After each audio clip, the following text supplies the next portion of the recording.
So once again, what's good, world? I am one of your hosts, King Phenom, here with my boy King Serious Lee, and this is a new episode of the Blur Perspective Live. Yeah. 2.0. Yeah, 2.0 for today. If anyone was watching earlier, you saw we had a little technical glitch going on. Yes, Showtime, we always know the rule number one is to reboot. I just didn't know he was frozen. Matter of fact, wave your hand real quick so I can make sure you...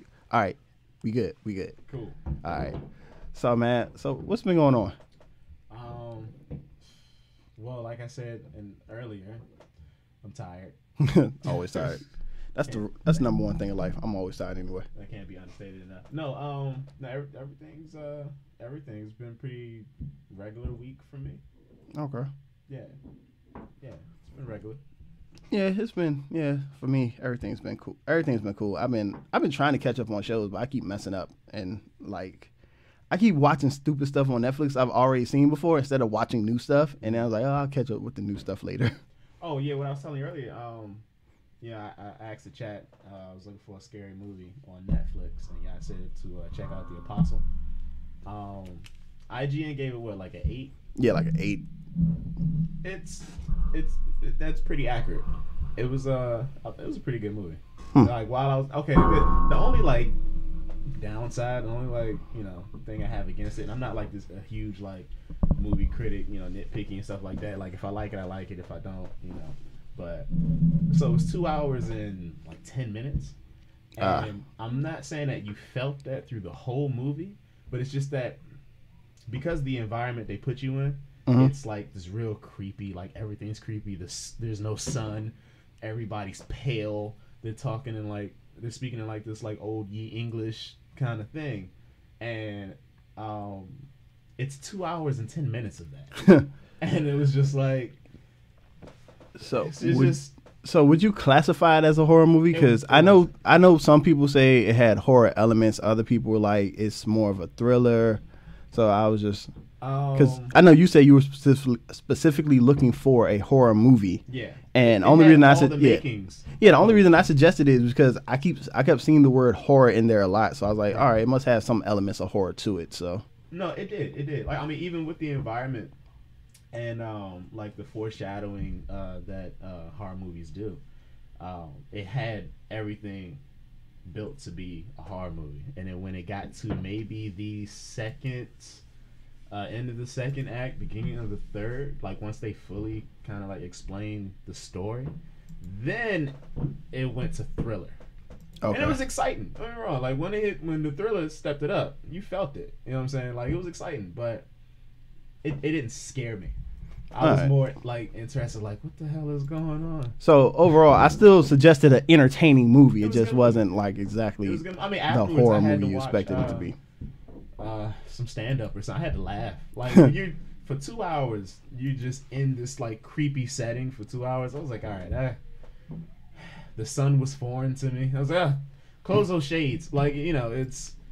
It puts you in a bad spot. So said the sun was foreign to me. I need to laugh. I need to watch some cartoons or something. I need something light and cheery for a little bit. You don't want to go to sleep on a movie like that. You watch that movie and then, all right, it's time for bed. You don't want to do that. Oh, I do that all the time. Not with this one, man. I be falling asleep right after something. I be watching horror movies sometimes, and right after something gruesome happens, I can fall directly asleep and wake up where I left off. Oh yeah, that dude was getting castrated and this and that. Let me go find that scene again. I can't go to sleep with that on my conscience, on my mind. I guess I just think my imagination is probably just not as active as some other people, because I feel like as soon as I go to sleep, I wake right back up anyway. So I checked that movie out. I've been trying to finish the season 2 Castlevania.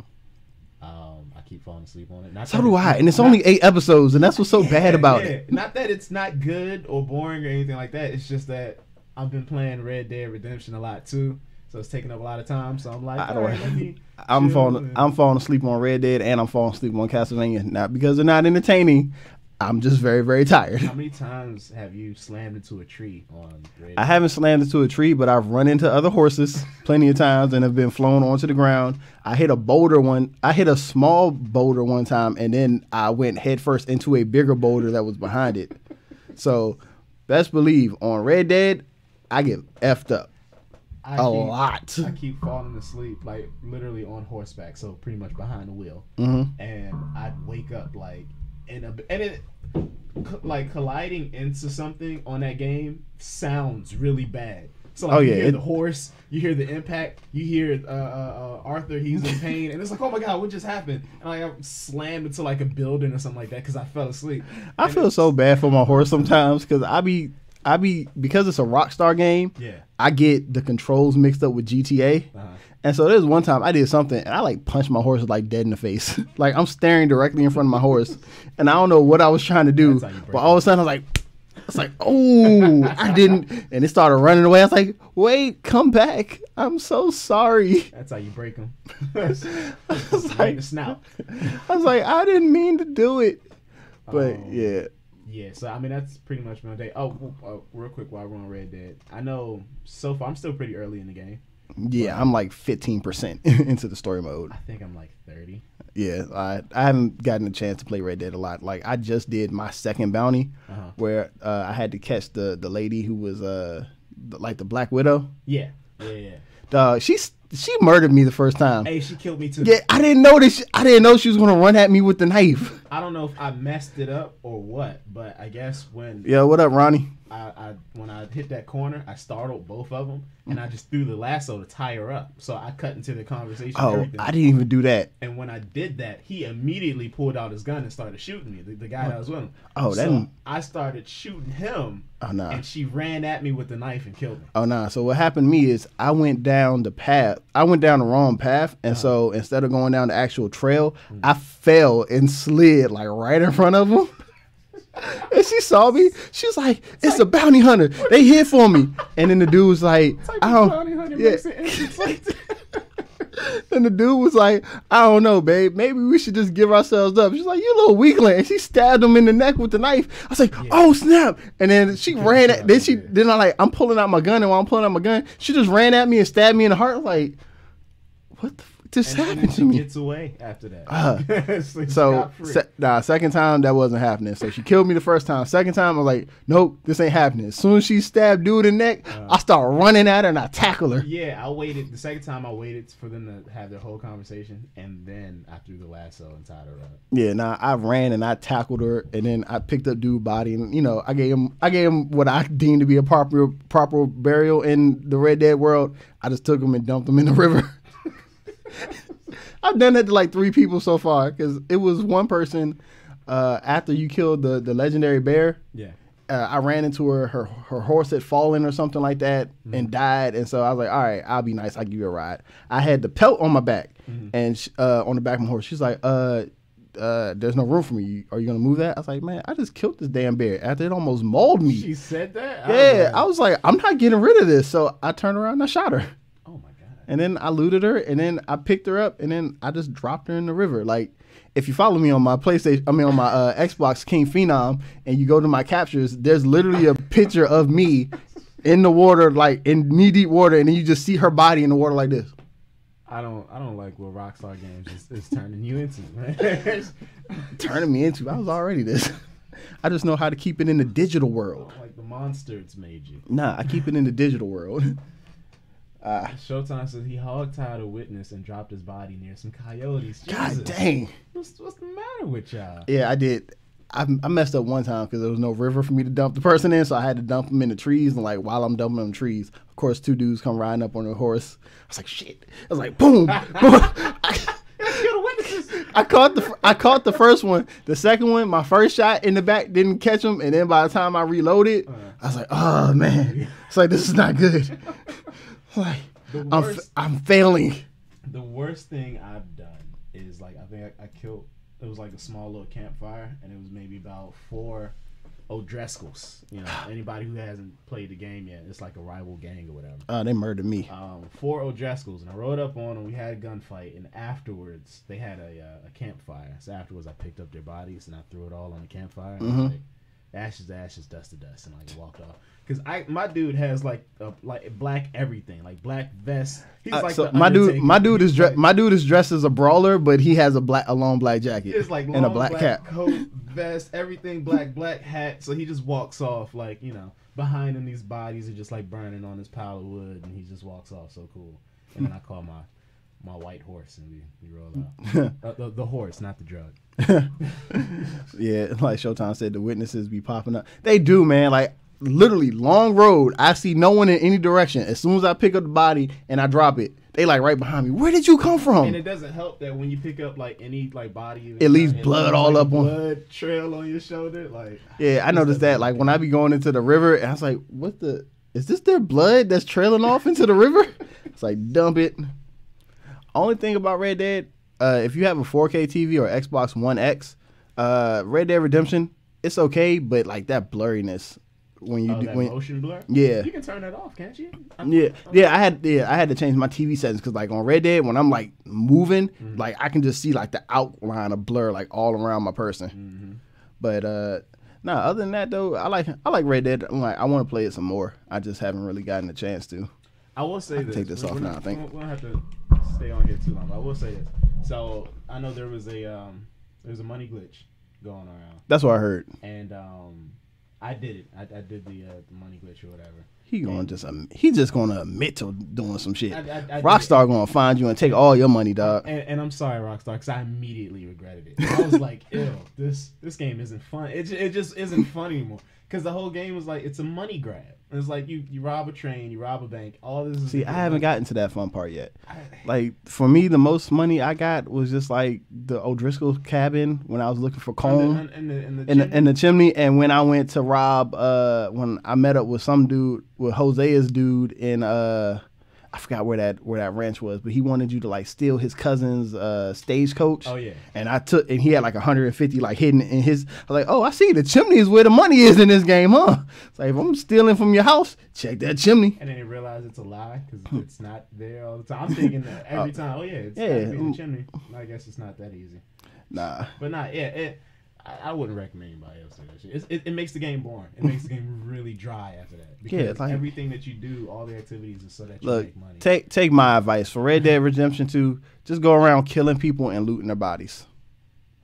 And forget about that moral system that they have, so where you're a bad cowboy. Oh, so here's the thing. I do all the right stuff when it comes to those, but I keep going down because I just be killing people randomly. Like if they piss me, today I murdered somebody. I'm leaving I'm leaving, what's the town called? Valentine or something like that? Yeah. I'm leaving Valentine to go back to my camp. And dude's just standing there. He's just popping off at the mouth for no reason. You again? You ain't have to like didn't you cause enough trouble in the saloon? You ain't have to beat old so-and-so like that. He's fine, by the way. So dude pissed me off. So I got off my horse. I squared up. I tried to throw a punch at him. He tried to run. I said, don't you run from me. Tackle that dude. In the streets of Valentine? Yeah, well, this was like on the outskirts. This was like not the stables where your horses are, but it's like the stables by the train tracks and the post office. Right. So, or by that second saloon that's like off to the side. Right. So I followed him, like tackled him, started choking him. Next thing you know, I was like, yeah. So then I just picked him up and I threw him in a pen with a horse. And I left. I was like, yeah, so that happened. Nah, I mean, the hand-to-hand combat on it is really, really good. I don't know how many bar fights you started, but I've only been in the one bar fight that the dude started in my gang, and I almost got the shit knocked out of me. I just go to every bar I see and just start a fight. Like, the game mechanics is really cool. Like, if you hit somebody and, like, the table's behind them, like, they'll flip over the table. Yeah, see, I haven't discovered a lot. I haven't discovered a lot of the towns yet. I've more so been in the wilderness. So, like, I've been hunting stuff. Like, I love taking out my little bow and arrow. I was like, what is this, a deer? Pew! I was like, every once in a while, I might hunt people. I was like, I wonder if I can catch this dude with this arrow. Pew! Up. Just wasted the arrow. He got away. I mean, you gotta have fun, man. Yeah. I was like, what's the little motto for the purge? Like, I need to release my anger or something. I purge through video games. Like, that's a very, very good way to supplement things. Like, I feel personally. Agreed. Yeah, man, agreed.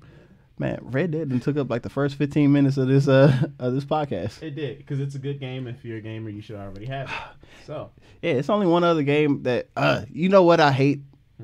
Since we're talking about games, I hate streamers. I hate PC streamers because they be playing games that look so fun, and I can't get it because I don't play games on my computer, and no one I know plays games on their computer, so I'm mad.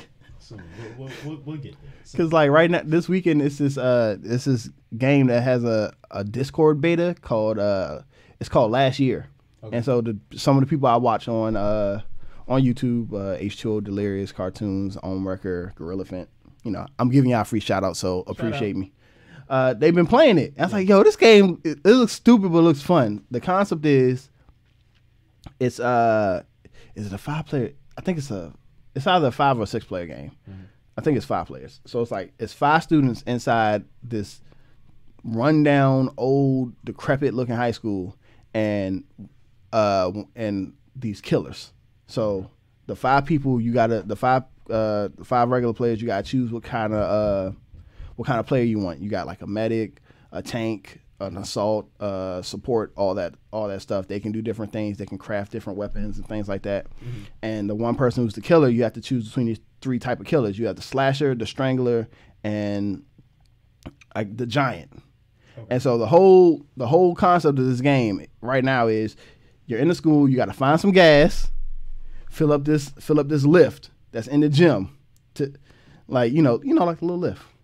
Like we had the little construction lifts. Did we have lifts in our gym? I mean, we probably didn't, but you know what I'm talking about. The little construction lift. Jump. Yeah, those. Okay. So you gotta fill that up, and then you gotta drive that across the gymnasium, and the jank moves slow as hell. Then you gotta get up. Then you gotta get that jank up. Then you gotta like push some buttons to get some steps to drop down because you gotta escape the school through the rafters. In the gym. Okay. And so he's basically trying to stop you from doing all this. But it's dope because the different killers can do different things. Throughout the entire game, the killer can be invisible and like set traps while he's invisible. Mm-hmm. And the only time he can become corporeal to kill you, you can't be looking at him.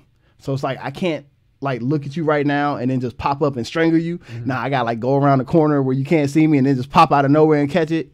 Oh, like in true well, no, not slasher, but I guess old school horror. Yeah, they got insta kill. They got insta kills where like one dude's insta kill is he goes up into the skylight and he'll look down and it's like a little circle. As soon as you walk in the circle, he'll just jump down with the axe, boom, right to the head. Another dude, his insta kill is he gets in the vents. And he just grabs you, like he like pulls something and like grabs you right through the vents. The giant dude just like busts through the wall and just like pulls you in and kills you. I'm like, God, this game is so stupid because you know it still got some polishing to do, but it looks so fun, and I get so mad because I can't play. Because it's another one like that. It's another one like that too called Secret Neighbor. I've seen Secret Neighbor. I think that might come out on Xbox or in PlayStation because the original game that's based off of called Hello Neighbor is actually on sale. Oh, that's what I was thinking. I was thinking about Hello Neighbor. Yeah, Hello Neighbor is the one where the AI, I guess, is always learning. Yeah. So it's like the game is never supposed to be the same because like the AI is like he's learning like your patterns and setting traps for you. Like and if you walk through his house in the front door on one playthrough, and he sees that the next playthrough you go through, he's locking the door. Yeah. And then like if you went through a window, the next playthrough he's closing the. Okay, so so then Secret Neighbor is like that. Only it's multiplayer and it's kind of like a prequel where you go looking or a sequel or something where you go looking for your friend that's supposed to be in the dude's basement. Okay. But the thing is, one of the people in your group is actually the neighbor. Oh. And you don't know, like he looks like a little kid. Like he looks like a little kid. So he's like running around. He's running around with you while you're trying to find the keys to unlock the doors and like getting stuff. And then he could take off his mask and turn into the neighbor. And then he just strangles you until you become nothing but wanted posters. And it's so dope though, because like when you watch them play, they be they'll pick up somebody because the chat kind of works like Friday the 13th if you're not in a party where you know the further you get away the harder it is to hear. Vicinity, yeah, so it's just like it'll be like 2 of them off and like one of them be the neighbor and dude will turn into the neighbor and like while he's choking the dude he's like no no, what are you doing? Leave me alone. Stop. It's so-and-so. It's so-and-so. And then the dude just, and then he kills the person. He's like, oh, you son of a bitch. So I was like, it's like a little kiddie game, but it looks so fun. And I'd be like, I wanted to come out on PlayStation because I want to try to get the rest of the Kings into it. So there you go. Like so if any Kings are watching this live stream, be on the lookout for Secret Neighbor. I want that to be a King. I want that to be a King movie. I mean, a King game. We still gotta play. Come on, what is it? What? Gang Beast. Gang. Oh, we just need two people. We just need two more Kings to come over with their PlayStation controllers. Heard, invite sent. Heard. All right. Yeah, I don't know. I know Hypno probably not watching because he's probably playing Red Dead or Naruto, or is it Naruto or is it Boruto? I forgot. Whichever one it is. Whatever Shinobi Striker. I think Boruto. Boruto? Yeah. It's like, I already know I said it wrong, but yo, Bruce said we back. Yeah, Bruce he's been looking for us. Oh, my bad, Bruce. Nah, Bruce, we do the show live now. So if you go to our YouTube page, Kickback Kings, we're live right now. If you want to like look at the whole thing instead of just looking at my Facebook Live, or you can also find us on Twitch at what is it? I say KB Kings Media, and you can find me on Mixer right now as well under my hashtag King Phenom. So there you go. Okay, man, just go to YouTube. Yeah. I mean, go to YouTube, or, I could just stop being lazy. I have all the stupid things up there. So it's just like, oh, you want to know where to find us? Look, all the social media stuff is already up there. I don't know why I'm talking. Like, there it is. Like, there you can find us. For all my Facebook people, thank you for stopping through. If you want to, go ahead and share. I don't have all the friends you have. You don't have all the friends I have. So, the more outreach, the better. You can't do no harm. Can't do no harm to share because can't do no harm for someone to click. This is true. It's like, I ain't got no spam. Facebook supposedly ain't supposed to be doing no shit like that.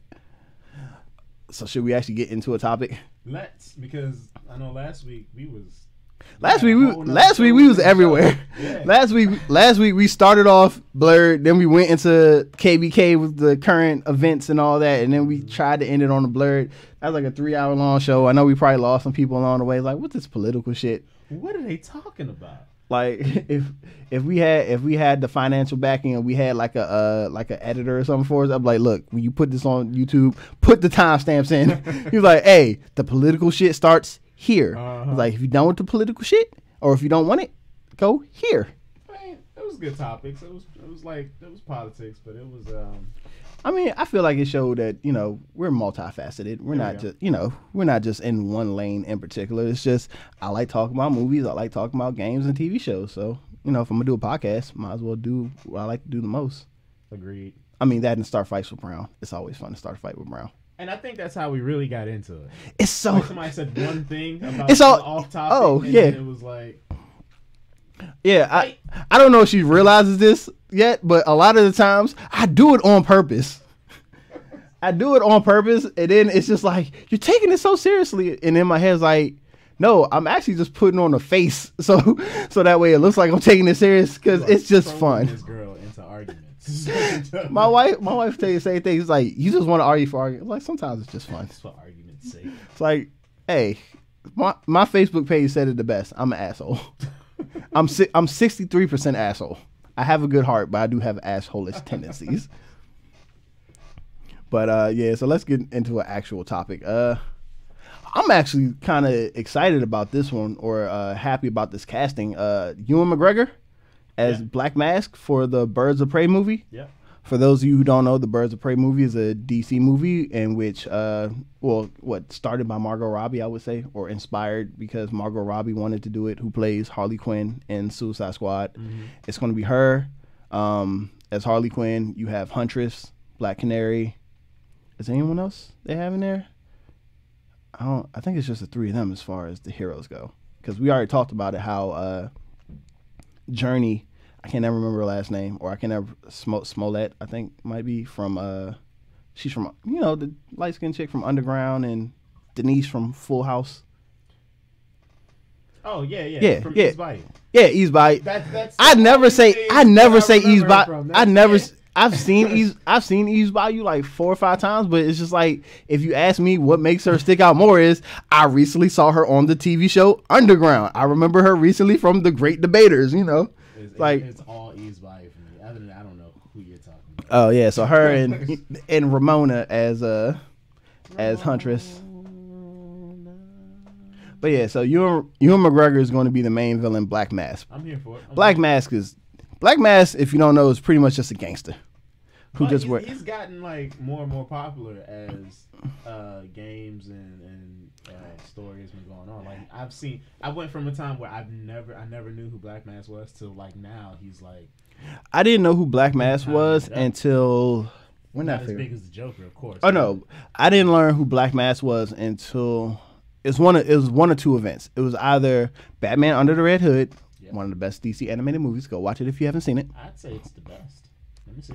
That's because you like the Red Hood because he uses guns. Dude. I mean, yeah. I mean, but like, what was better than that? I mean, I like Son of Batman.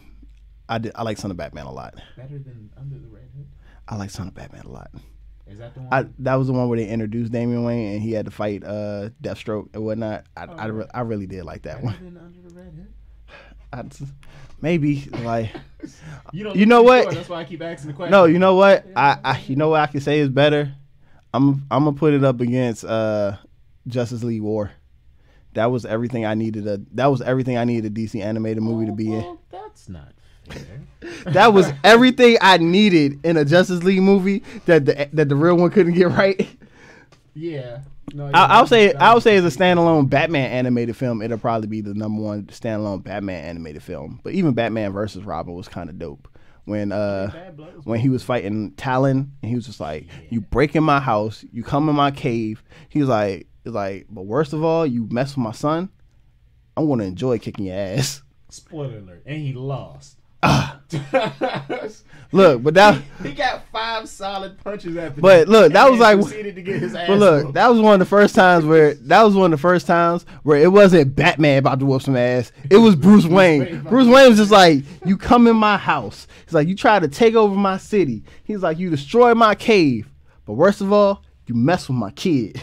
He said, "I'm about to take pleasure in whooping your ass." After he said that, I was like, "I've been waiting for this all movie." He's like, first time. Hold on, bro, get up. Oh my god. But like first time ever, Bruce Wayne was about that smoke. He's like, I ain't even hiding no more. He's like, took the mask off and everything. He's like, we about to get this smoke. This wasn't like Batman Returns where he only take off his mask to make love confessions. He said, nah, somebody about to die. I just wish he was able to back it up. He can't beat Talon. Oh, but he can whoop the fuck out of Dick Grayson though, right? Yeah. I mean, that boy like Nightwing owed him money, so man, he whooped the shit out of him. Man, Dick Grayson isn't Nightwing anymore, right? Yeah. In the comics. Yeah. Oh wait, I'm the one who showed you, duh. I think we talked about that last week. Yeah, it's like he got for those of you who don't read, for those of you who follow comics but don't really read or like at least like to know what's going on in the comic book world. Well, don't say like don't really read comics. Yeah, I'm sorry for you who don't read. For those of you who don't read comics.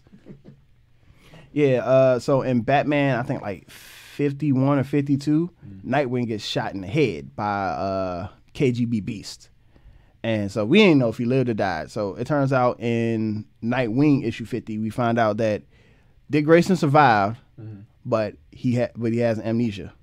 So he doesn't. Oh, they playing that card. That nigga be back. So he doesn't remember anything about being. He doesn't remember being Nightwing. He doesn't remember, doesn't remember Batman, Barbara, doesn't remember none of it. So he's just, at this point, he's just like a taxi driver who goes by Rick.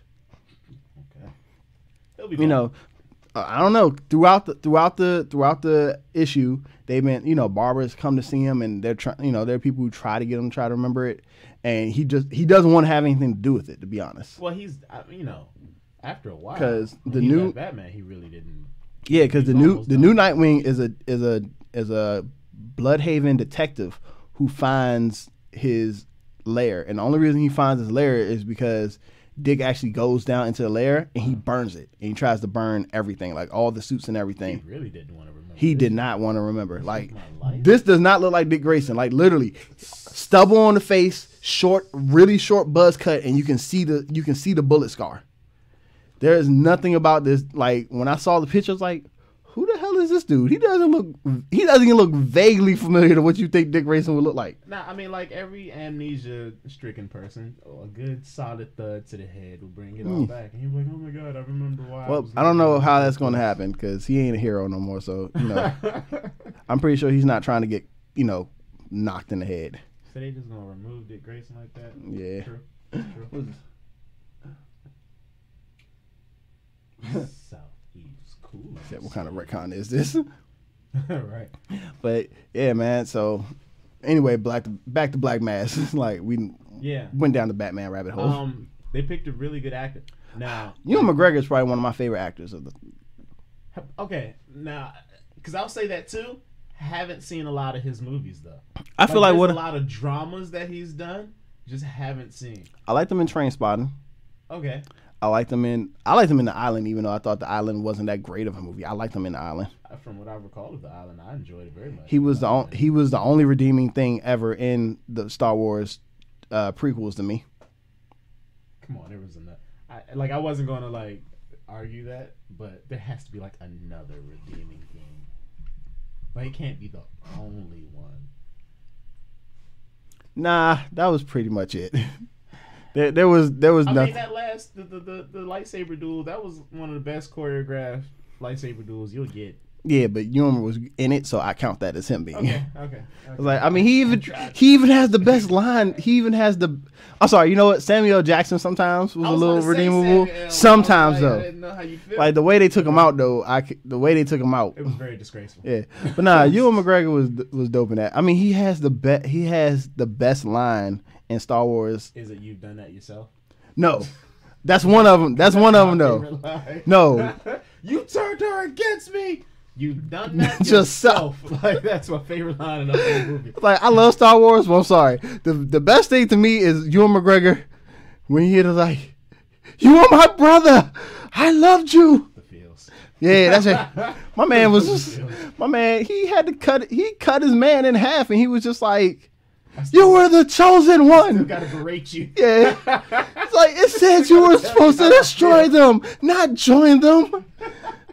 Why you got a little angsty Hayden Patton, whatever his name is. I can't remember his name anymore. Hayden Christensen. Yeah, talk about something. I hate you. He was about to he was trying real hard to fight the one thug here when he was doing that. He was like, "You are my brother, Anakin. I loved you." Anakin left a lot of love on that. And it was that day. He didn't know it. It turned into great memes. It's you can do that. It's you were my favorite fast food restaurant. I loved you, but you're making me fat, so I can't eat you anymore. That was great when someone posted that about McDonald's.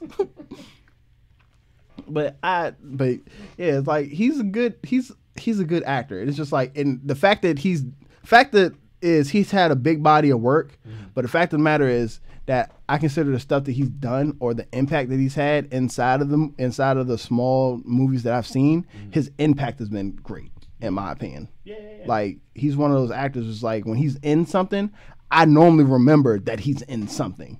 Now, have you seen Fargo? I haven't seen Fargo, but I was this close to buying the seasons on Blu-ray or something. Huh? Because Ewan. How you say his name? Ewan McGregor. Ewan.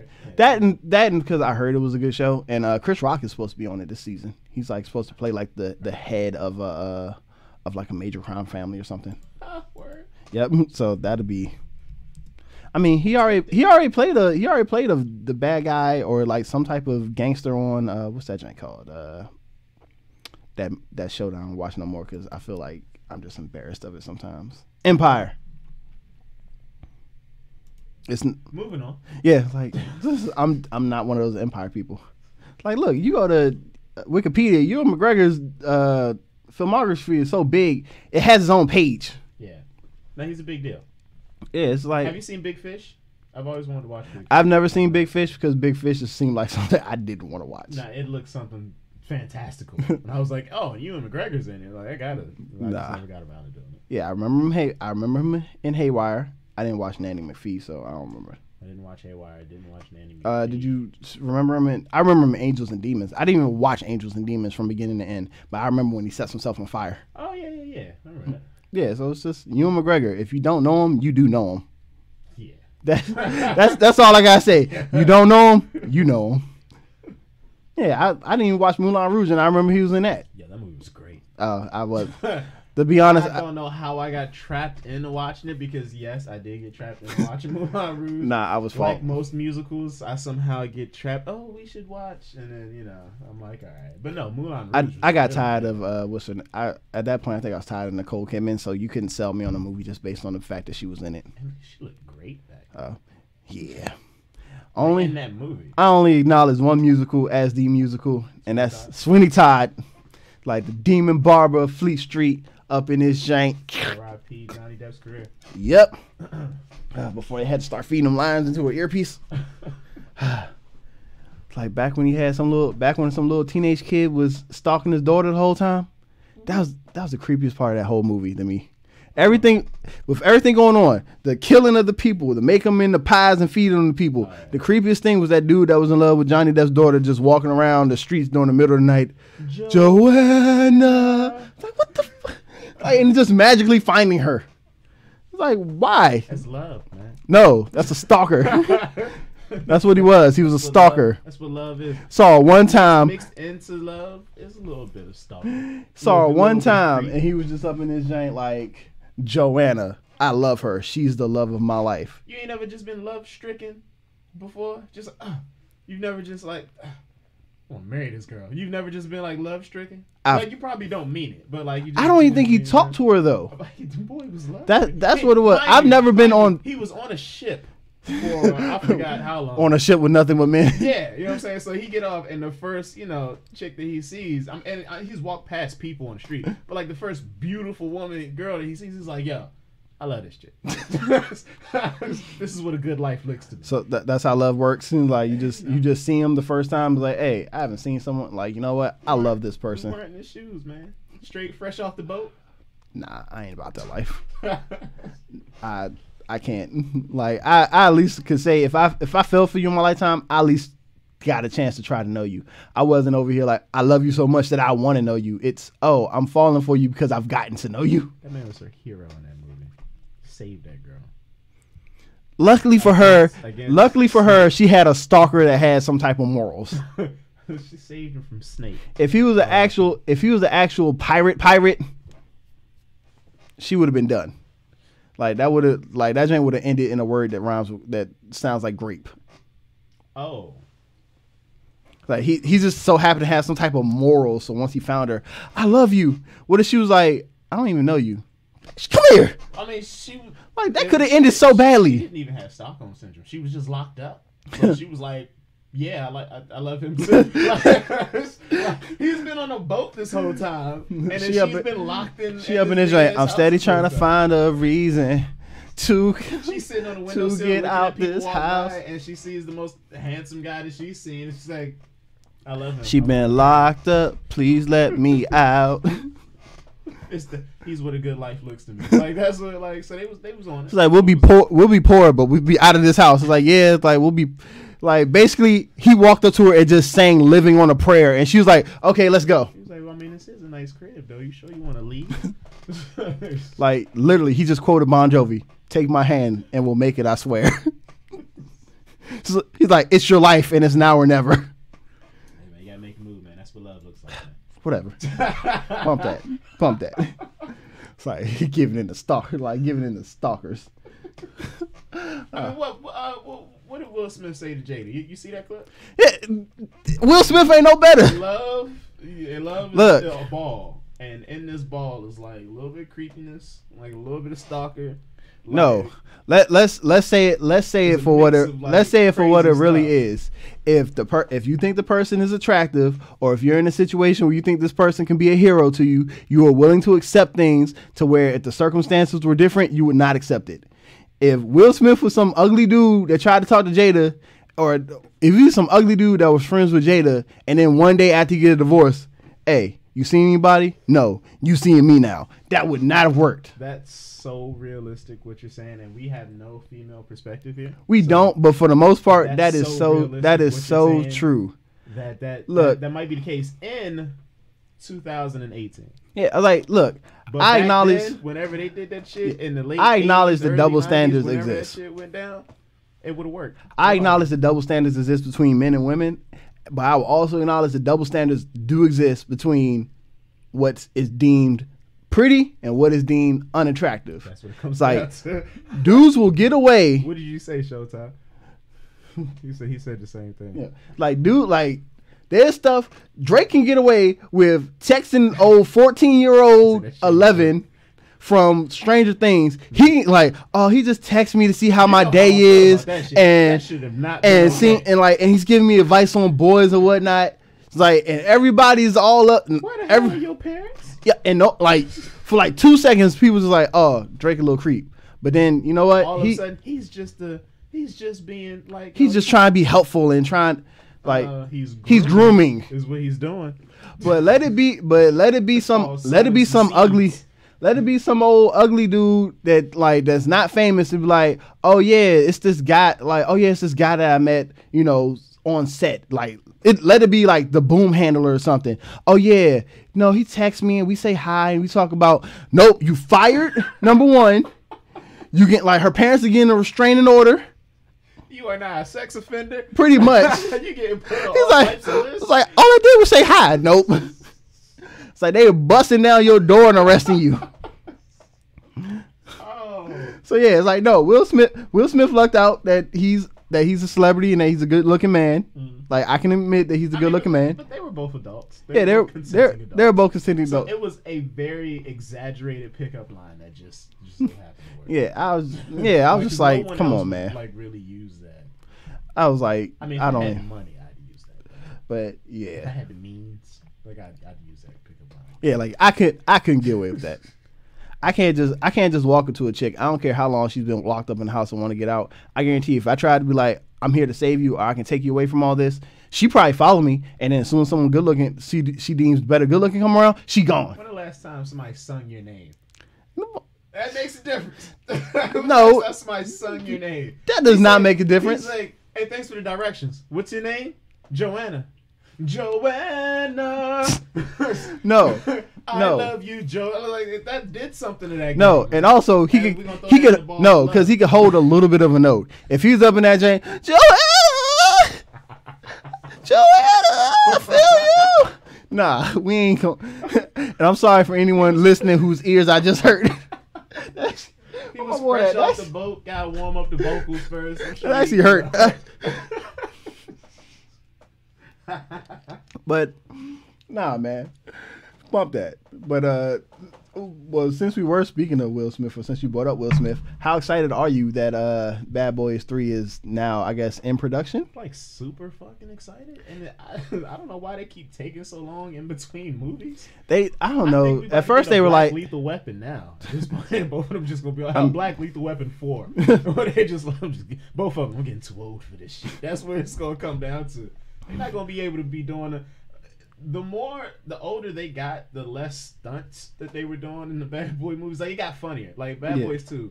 And I took some well, I feel like they said, I feel like the physical stunts might have waned down, but I feel like the overall stunts, because you remember in Bad Boys 2 when they were trying to get to the embassy and they were like cutting through that town in the Hummer, and like the Hummer was like going down the hill, like going through houses. Yeah. They were all actually in the car. Will Smith was actually driving that Hummer. Yeah, I did see that. Like, that was one just like, nah, I ain't doing this. I feel like I would puke by the time I was like, nah, dog, I'm done. That looked like a mean ass ride. That looked like you want me to trust that he not gonna kill me doing this. Nah, I didn't. This Hummer needs to be. Same amount I do. He ain't like, got no other form. There ain't no wires. There ain't no wires connected to this Hummer to keep it from like flipping over. No real stunt man. Y'all all telling him to keep the wheel straight. All it would take is for him to hit part of that hill at the wrong angle, and this would have been the car. That don't flipping. Yep. Like, the news would have been Gabrielle Union, Will Smith, and Martin Lawrence have died on set of Bad Boys 2. Performing a stunt. Like, which stunt? And we just saw that stunt. Look, what the fuck? Well, why did they kill the people? Why did they have them do that. Yeah. I think that was like a one-shot take too, wasn't it? Like I think it had to be one shot because shot because they were destroying the little thing, so they tried it more than once. Then they probably would have had to rebuild all that back up. It's like we ain't doing all this. Just like when they blew up the house, it's like, look, we got to get everything right. We got one time to blow up this house. Yeah. I felt so bad for that house. That house was built. That house was great. Yeah, you know the story behind that house too, right? No. It was like some rich dude. He built the house for like his fiance or his wife or something like that, and then they like ended up not staying together. So he was going to rent out the house for movies, and movies and stuff like that. And Bad Boys 2 was like, hey, we'll pay you this much, but we're going to blow up the house. He was like, all right, whatever. This was a confession of my fucking love. What do you mean you're going to blow up the house? Yeah. I mean, in a briefcase full of money, but we're going to blow up the house. Yeah. But so the stunts probably won't be as much. But one thing I will say, no offense to Will Smith, if just looking at those Instagram stories, Martin Lawrence looks younger than Will Smith, in my opinion. Yeah, because Will Smith's fucking jumping out of helicopters. Yeah, I don't care. Like when I look at, how free you feel, it's like I know Martin Lawrence is older than Will Smith, but like when you look at that video, I was like, nah, Will look older. Like I see it in Will's face. Like time has kind of caught up to him a little bit. Martin's like, yeah, you old, but nah, you do your thing, Martin. Martin, what, 53? Do your thing, man. Do your thing. He look good. Yeah, it's like Will looks like he's starting to look. I mean, he's doing daredevil shit. That's some stress. I don't care who you are. That's some stressful shit. Afterwards, while you're floating around, like you feel free and liberated, and all that other good feels and shit. But like before you jump, you're like, nah, them lines. Shit, man, I'm about to do this. That ain't just come from jumping. That came from him being all up on Instagram and social media stuff like that. He's like, man, it takes so much energy to put myself out there now. He's like, it's wearing on me.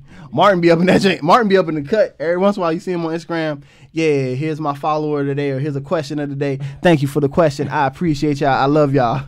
Like, we'll be up in this joint, running around Paris, doing In My Feelings on top of Eiffel Towers and stuff like that. His production team is amazing. Yeah. His social media production team is amazing. It's like he had to make sure all the angles was right when he jumped out the plane. He's like, there's a camera there. He's like, but yeah, I'm highly excited.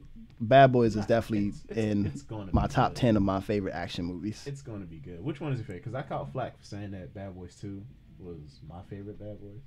So I'm going to say the original, because one thing about rewatching Bad Boys 2 that I will acknowledge, Johnny Tapia kind of gets on my nerves after a while. I'm not saying he was a good bad guy, but he was a. And then Bad Boys 2 was Bad Boys 2 it got to points where it kind of felt a little drawn out. Oh, it's a long movie. Yeah. I think that was about 2 hours. It's over 2 hours. Over 2 hours. Yeah, Bad Boys 2 is a long movie. Like some of the stuff you could have cut out, but I was cool with it. Nah, he was the only one that jumped out the plane. Showtime. The helicopter. I mean the helicopter. Yeah, it was just Will Smith. He just bungeed out of a helicopter by himself.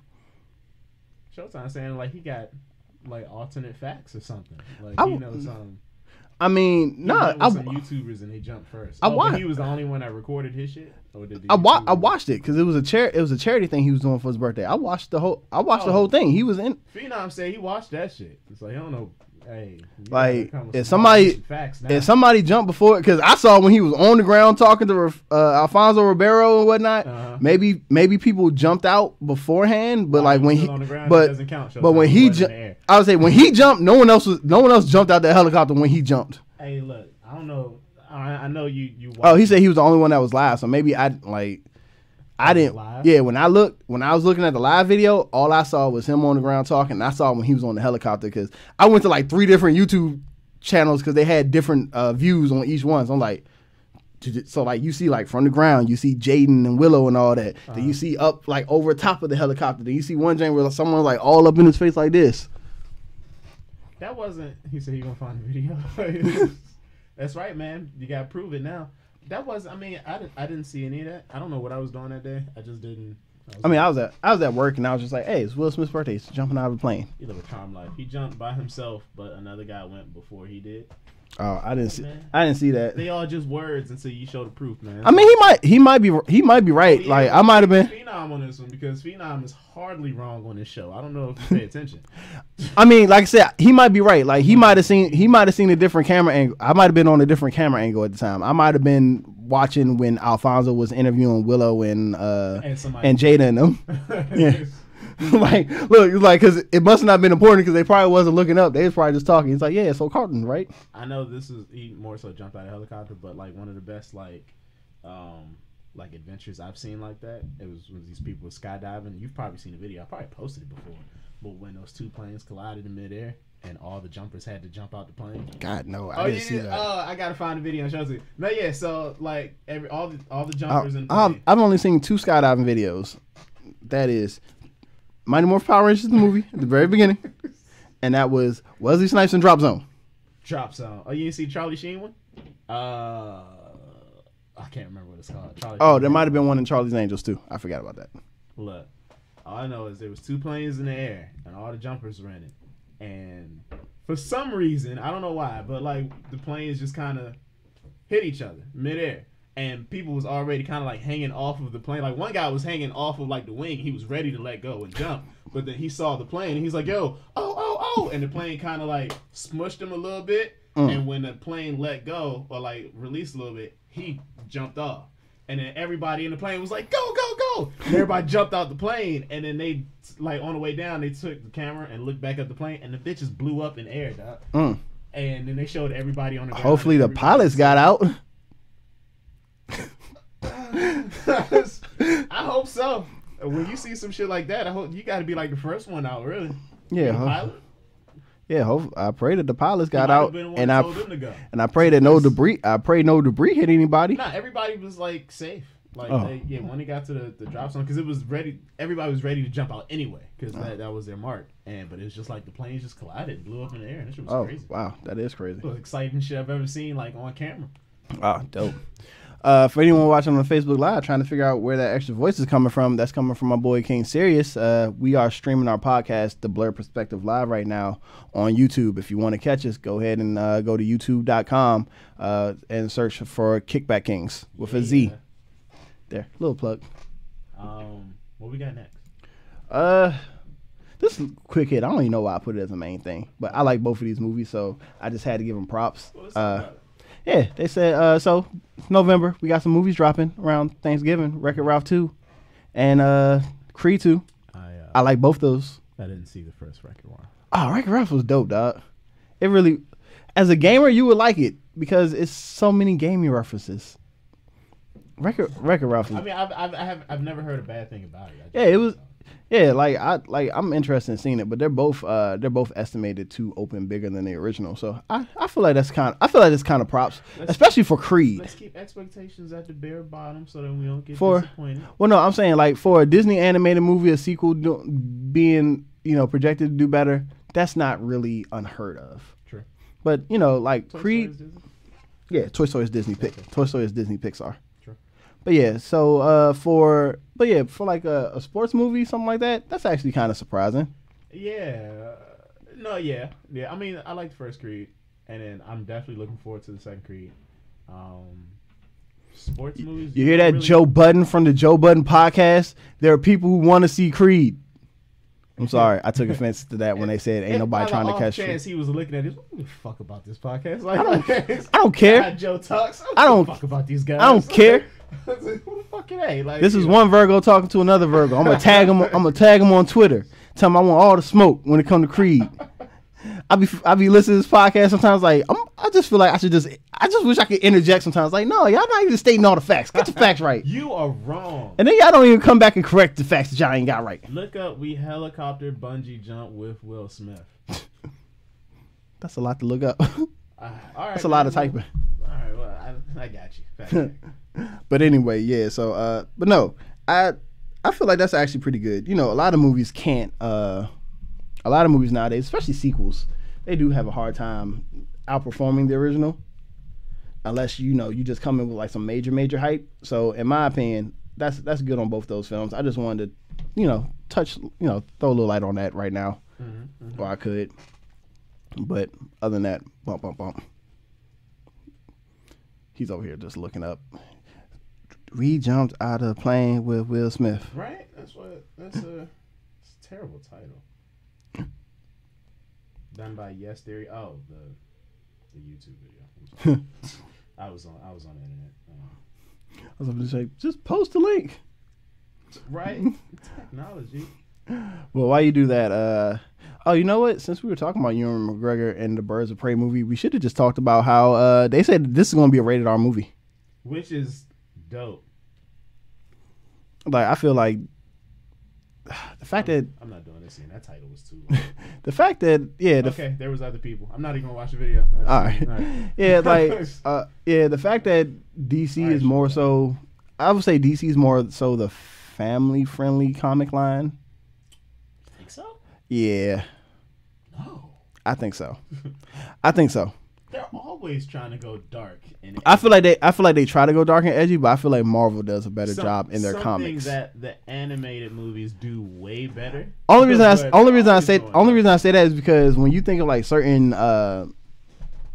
characters in DC, they're just certain things that they stand for. Like the big three, they just stand for something. It's just Superman, the Boy Scout. Justice. Yeah, Superman, the Boy Scout. Wonder Woman, the Amazon goddess with high morals and high hopes for people. Batman, the vigilante, but he has this strict moral code. All three of them, they don't want to kill nobody. They ain't about that life. When you get to the major people in you mean like Captain America? Captain America kill people. He went to war, dog. Somebody that stands for something. He stands for America, but that don't mean he ain't murdering people. I'm just saying. Captain, what I mean, means of how he gets things done may be a little different. But you want to talk about someone standing for? He's standing for all of America. Superman stands for all the world, dog. It's like, do you not remember The Quest for Peace? They made a whole crappy Superman movie about him telling people, stop making nukes, or I'm gonna have to handle this, dog. He messed that situation up so bad. He did. Created a whole villain. But I don't know. It's just, other than like a gritty Batman movie, thinking of a rated R DC movie, as far as the characters they have out now, I would think that Suicide Squad probably would have been a good movie to make rated R. Yes, it would have been a perfect movie. So the fact that you have a Harley Quinn, a huntress who's in her own right like a vigilant, she's sometimes an anti-hero. Does that mean it's gonna be sex in this movie? It might be sex in this movie. I mean, they're going to do rated R. It's just the way you said it. Because, I see what they're doing. No, they're not, 3 female leads and rated R. There's going to be sex in this movie. Somebody's having sex in this movie. I'm not saying it's a bad thing. Hold on, look, let me. What I'm saying is, it's that same thing that I've been telling you guys. Like, that's my problem with I don't think so, because Journey's never really been in a movie where it's about time that she. Well, no, she wasn't in that. She was in that one Tyler Perry movie. She was kind of in that one Tyler Perry movie, but that wasn't really like that. Then it's a good time to get edgy now. I was like, Margot Robbie, because she did Wolf of Wall Street, so she was lead him. She was doing her very best. Sharon Stone at one point with her Basic Instinct self with the teddy bear. She did a really good job with that. No one would disagree. It's like, is Will Smith gonna show and they're gonna have another scene like in Focus? That's what I'm saying. That shot's gonna appear. I know. I don't think so. I just think they want to drop some F-bombs. I think they want to drop some F-bombs and they just want to make some gore. I don't know. We'll see. Cause think about it. You got Huntress. She got a little crossbow and whatnot. Crossbow ain't no little. I got a wound that's like. I just caught you in the neck. Let me take this. We kind of feel different about bows and arrows and crossbows now because of Arrow. Did you really think like bow and arrows and stuff was cool before Arrow and Hawkeye? So no. To be honest, Robin Hood didn't sell the bow and arrow for me. Maybe not Robin Hood, but I'm not gonna lie. Archery was something that I always did. I always kind of wish I wanted to do. Like I was actually a little upset in gym when I finally took gym and like they didn't do archery. I was like, but I want to. I almost killed the guy. The one time we did do archery, I didn't almost kill him. No, I did almost kill him. But I almost hit his ankle. Mm-hmm. Oh, it was so bad. Every time I think about that moment, I almost really hurt that kid. Dang. No, because all right, so in other words, he almost murdered somebody. Everybody's shooting arrows. Boom, boom, boom. So my friend's going down the line. He's picking up arrows. So me in my mind, I'm like, I'm gonna scare him. I'm gonna shoot an arrow that's gonna miss him. And So I shot the arrow so good. I've been shooting shit all day. I shot the arrow so good. The wind took it and drifted like closer to him. And I was blame like, it on the wind, huh? I said, hey, oh my God. I was like, I'm gonna kill him. I'm gonna kill him. Get out the way. And he's like, huh? And the jump, he lifts his foot up and the arrow hits right underneath his foot. So in other words, what I'm hearing is, I just kill people on video games. You almost be maiming, murdering people and injuring them in real life. I haven't picked up a bow and arrow since. I swear to God. I was so scared. But I was always interested in that. But I do think for Birds of Prey, because think about it. The one thing someone always brought to my attention about crossbows and bow and arrows, like, look, man, you only have a finite number of arrows. Yeah. So guess what? Be really good. Like, you gotta be really good, and like if you kill somebody, guess what? You gonna want to grab that jank to get it again. So that's why I say gore, because it's like, nah, you catch somebody in the neck. Guess what? I only got a few arrows left. I'm gonna go ahead and grab this jank, pull it out your neck real quick. Wipe it down. Let's go. I guess. I'm gonna leave you bleeding out on the floor. I would hope once you're out of arrows, you got a backup plan to get you through the rest of the fight. Don't rely on those arrows. I mean, they're a distance weapon. Sword or what you talking about? In Red Dead, I be getting upset when I be wasting arrows. The moment I'm out of bullets in one gun, it's time to switch to another gun. That's my backup plan. Like, why Brown just hit me up? Schwarzenegger taught me that. He never walked into a situation with one gun ever. Did he? Never. I always had an arsenal. I mean, at some point he lost guns and he was throwing hands. I mean, that was after all the guns had ran out of bullets. Commando. He was throwing hands. Shot the whole island up. He was throwing hands in Terminator 2. He was like, what? Huh? Nah, that's a lie. He was trying to throw hands. He got his ass whooped, and then he came back with the grenade launcher. You right? You right. Went to his arsenal that he forgot. No, Rambo. Arnold Schwarzenegger? No, I'm talking about Rambo. Like, since you were talking about when you was talking about action movies and whatnot. So I'm saying like Rambo. Like what was it? The First Blood one when he like in the woods and taking everybody out with like bear traps and he had traps and shit. And like after the traps, his backup plan. They're making a Rambo 5, right? With him? With Sylvester Stallone, yes. I saw a still for the picture. Wasn't why is he dressed like he's dressed like a cowboy? Wasn't the last one like ludicrously like? Oh, I don't know. Bad? Moment of confession. I've never seen a Rambo movie in my life. Never seen any Rambos? I've never seen any Rambos. I've seen clips, but I've never seen any Rambo from beginning to end. The first two. But no. So anyway, I forgot what we were talking about before that. We went down a rabbit hole. Yeah, we were talking about the brutality with arrows and things like that. Yeah, we were talking about the birds. We went back to Birds of Prey being rated R. Yeah. But that'll be a good watch. I think that comes out 2020 if I'm not mistaken, because I don't think they started streaming yet. Dope. I mean, not streaming, filming. Yeah. I was like, I'm over here thinking about streaming. I'm over here like, what can I watch on Netflix when it's all said and done? But so I'm going to leave this one to you so you can try to belittle me if you want to try. Apparently they're making another Gladiator, a sequel. Okay. Gladiator 2. Ridley Scott, who was, did the first one, is going to be on this one as well. Mm-hmm. I personally have never seen Gladiator. And that's why you're scared that I'll belittle you. It's like, I'm not, look, whatever you got to say, you can say it. Because at this point, I didn't want to see it when it first came out. And no matter how people hype it up, it's still something I don't want to see. Phenom, I'm a very understanding person. And I sat through Master and Commander, and I don't want to see Gladiator. I'm a very understanding person. Why have you not seen Gladiator? I just haven't had. Literally watched everything. You're my go-to guy for. Hey, remember for the longest time I had never seen Heat either. You finally saw it though, right? Oh yeah, I own it now. Okay. I'll say it was a good movie. You don't own Gladiator? Jesus, like, are you boycotting the movie? Like, what is it? Nah, it's just I don't know. You don't like Russell Crowe? Maybe that's it. Like, you don't like Russell Crowe? I'm trying to think how many Russell Crowe movies that he's in that I actually like, and the only one that comes up to me is A Beautiful Mind takes it from me every time. What's the one I'm thinking of? The worst guys. That's the only one that's popping up in my head. Oh yeah, that's what I'm saying. That was a good movie with him. I saw a little bit of Cinderella. I saw a little bit of Cinderella Man. I didn't see Cinderella. But no, it was just at the time. It was just like the whole. He was Cinderella Man. Oh, I'm thinking. He's like, was he in Cinderella? What movie am I thinking about with the Clint Eastwood and the girl, and she's a boxer. Oh, $1 Million Baby. Yeah, that's what I was. Yeah. Oh, you know what? He was good in what's the joint with Christian Bale? Christian Bale. The cowboy movie. Oh, 410 and Yuma. Yeah. Look, I'm over here thinking of it. It's like, and I know I own this movie.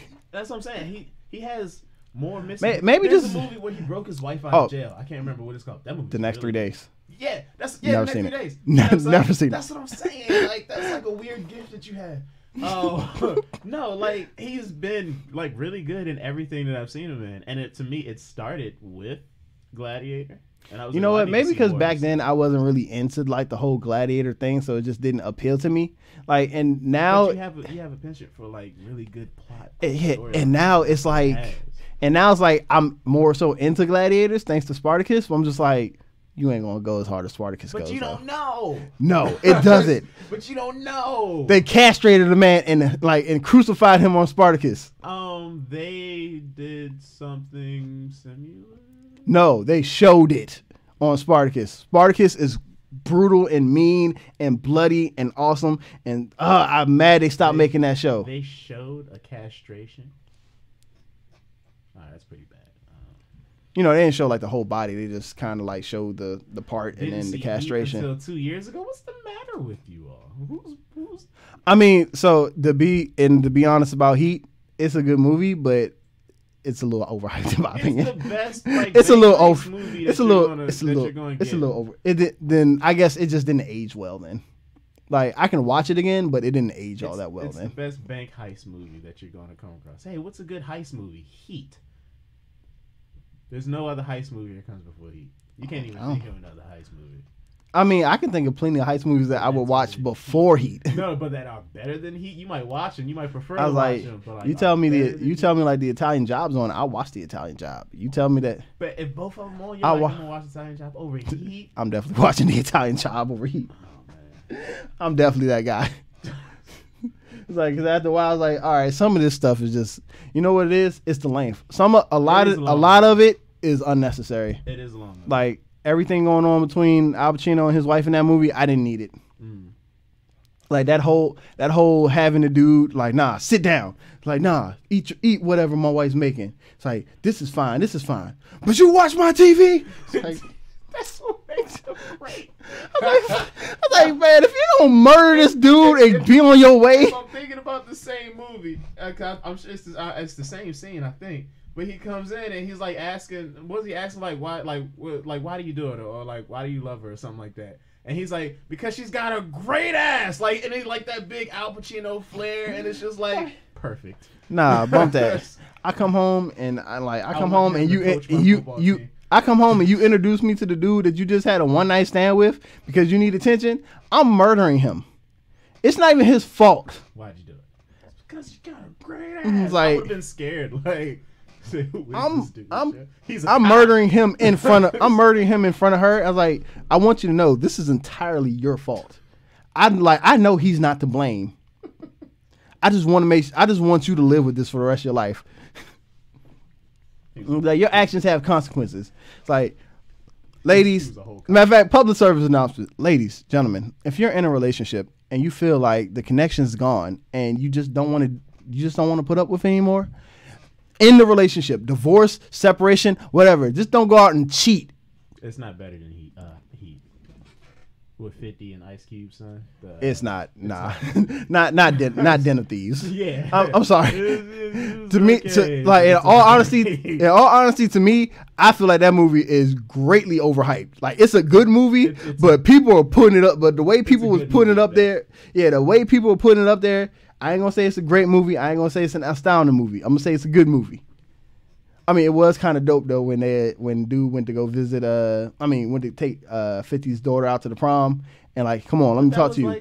And there's like 30 niggas just in there like this. That was like an over exaggerated. It was, but it was fun. It was, but it was funny. And that's not even like, that's real life. Like, that's what. Although, the one thing I gotta admit is just how committed those people were to the dude that was leading the bank, the robbery or the heist, or the dude who thought he was the mastermind. Oh yeah. Because remember when Gerard Butler thought he got one over? It's like, yeah, I just fucked your girl. What? Yeah. Yeah. And he walked in like, so did he do it? Yeah. Did he see what he needed to see? Yeah. Did you tell him he needed something? Yeah. Good job. It's like, dog, you thought you was 2 steps ahead. You got fucked over. Southeast Schooling says, yeah, Den of Thieves was pretty good, but instead It has nothing. It has nothing over the ocean movies. Yo, what's happening? Which one? This is like the second time he's saying his message is being retracted. You retracting your statements, bruh? You already put it out there. You can't retract,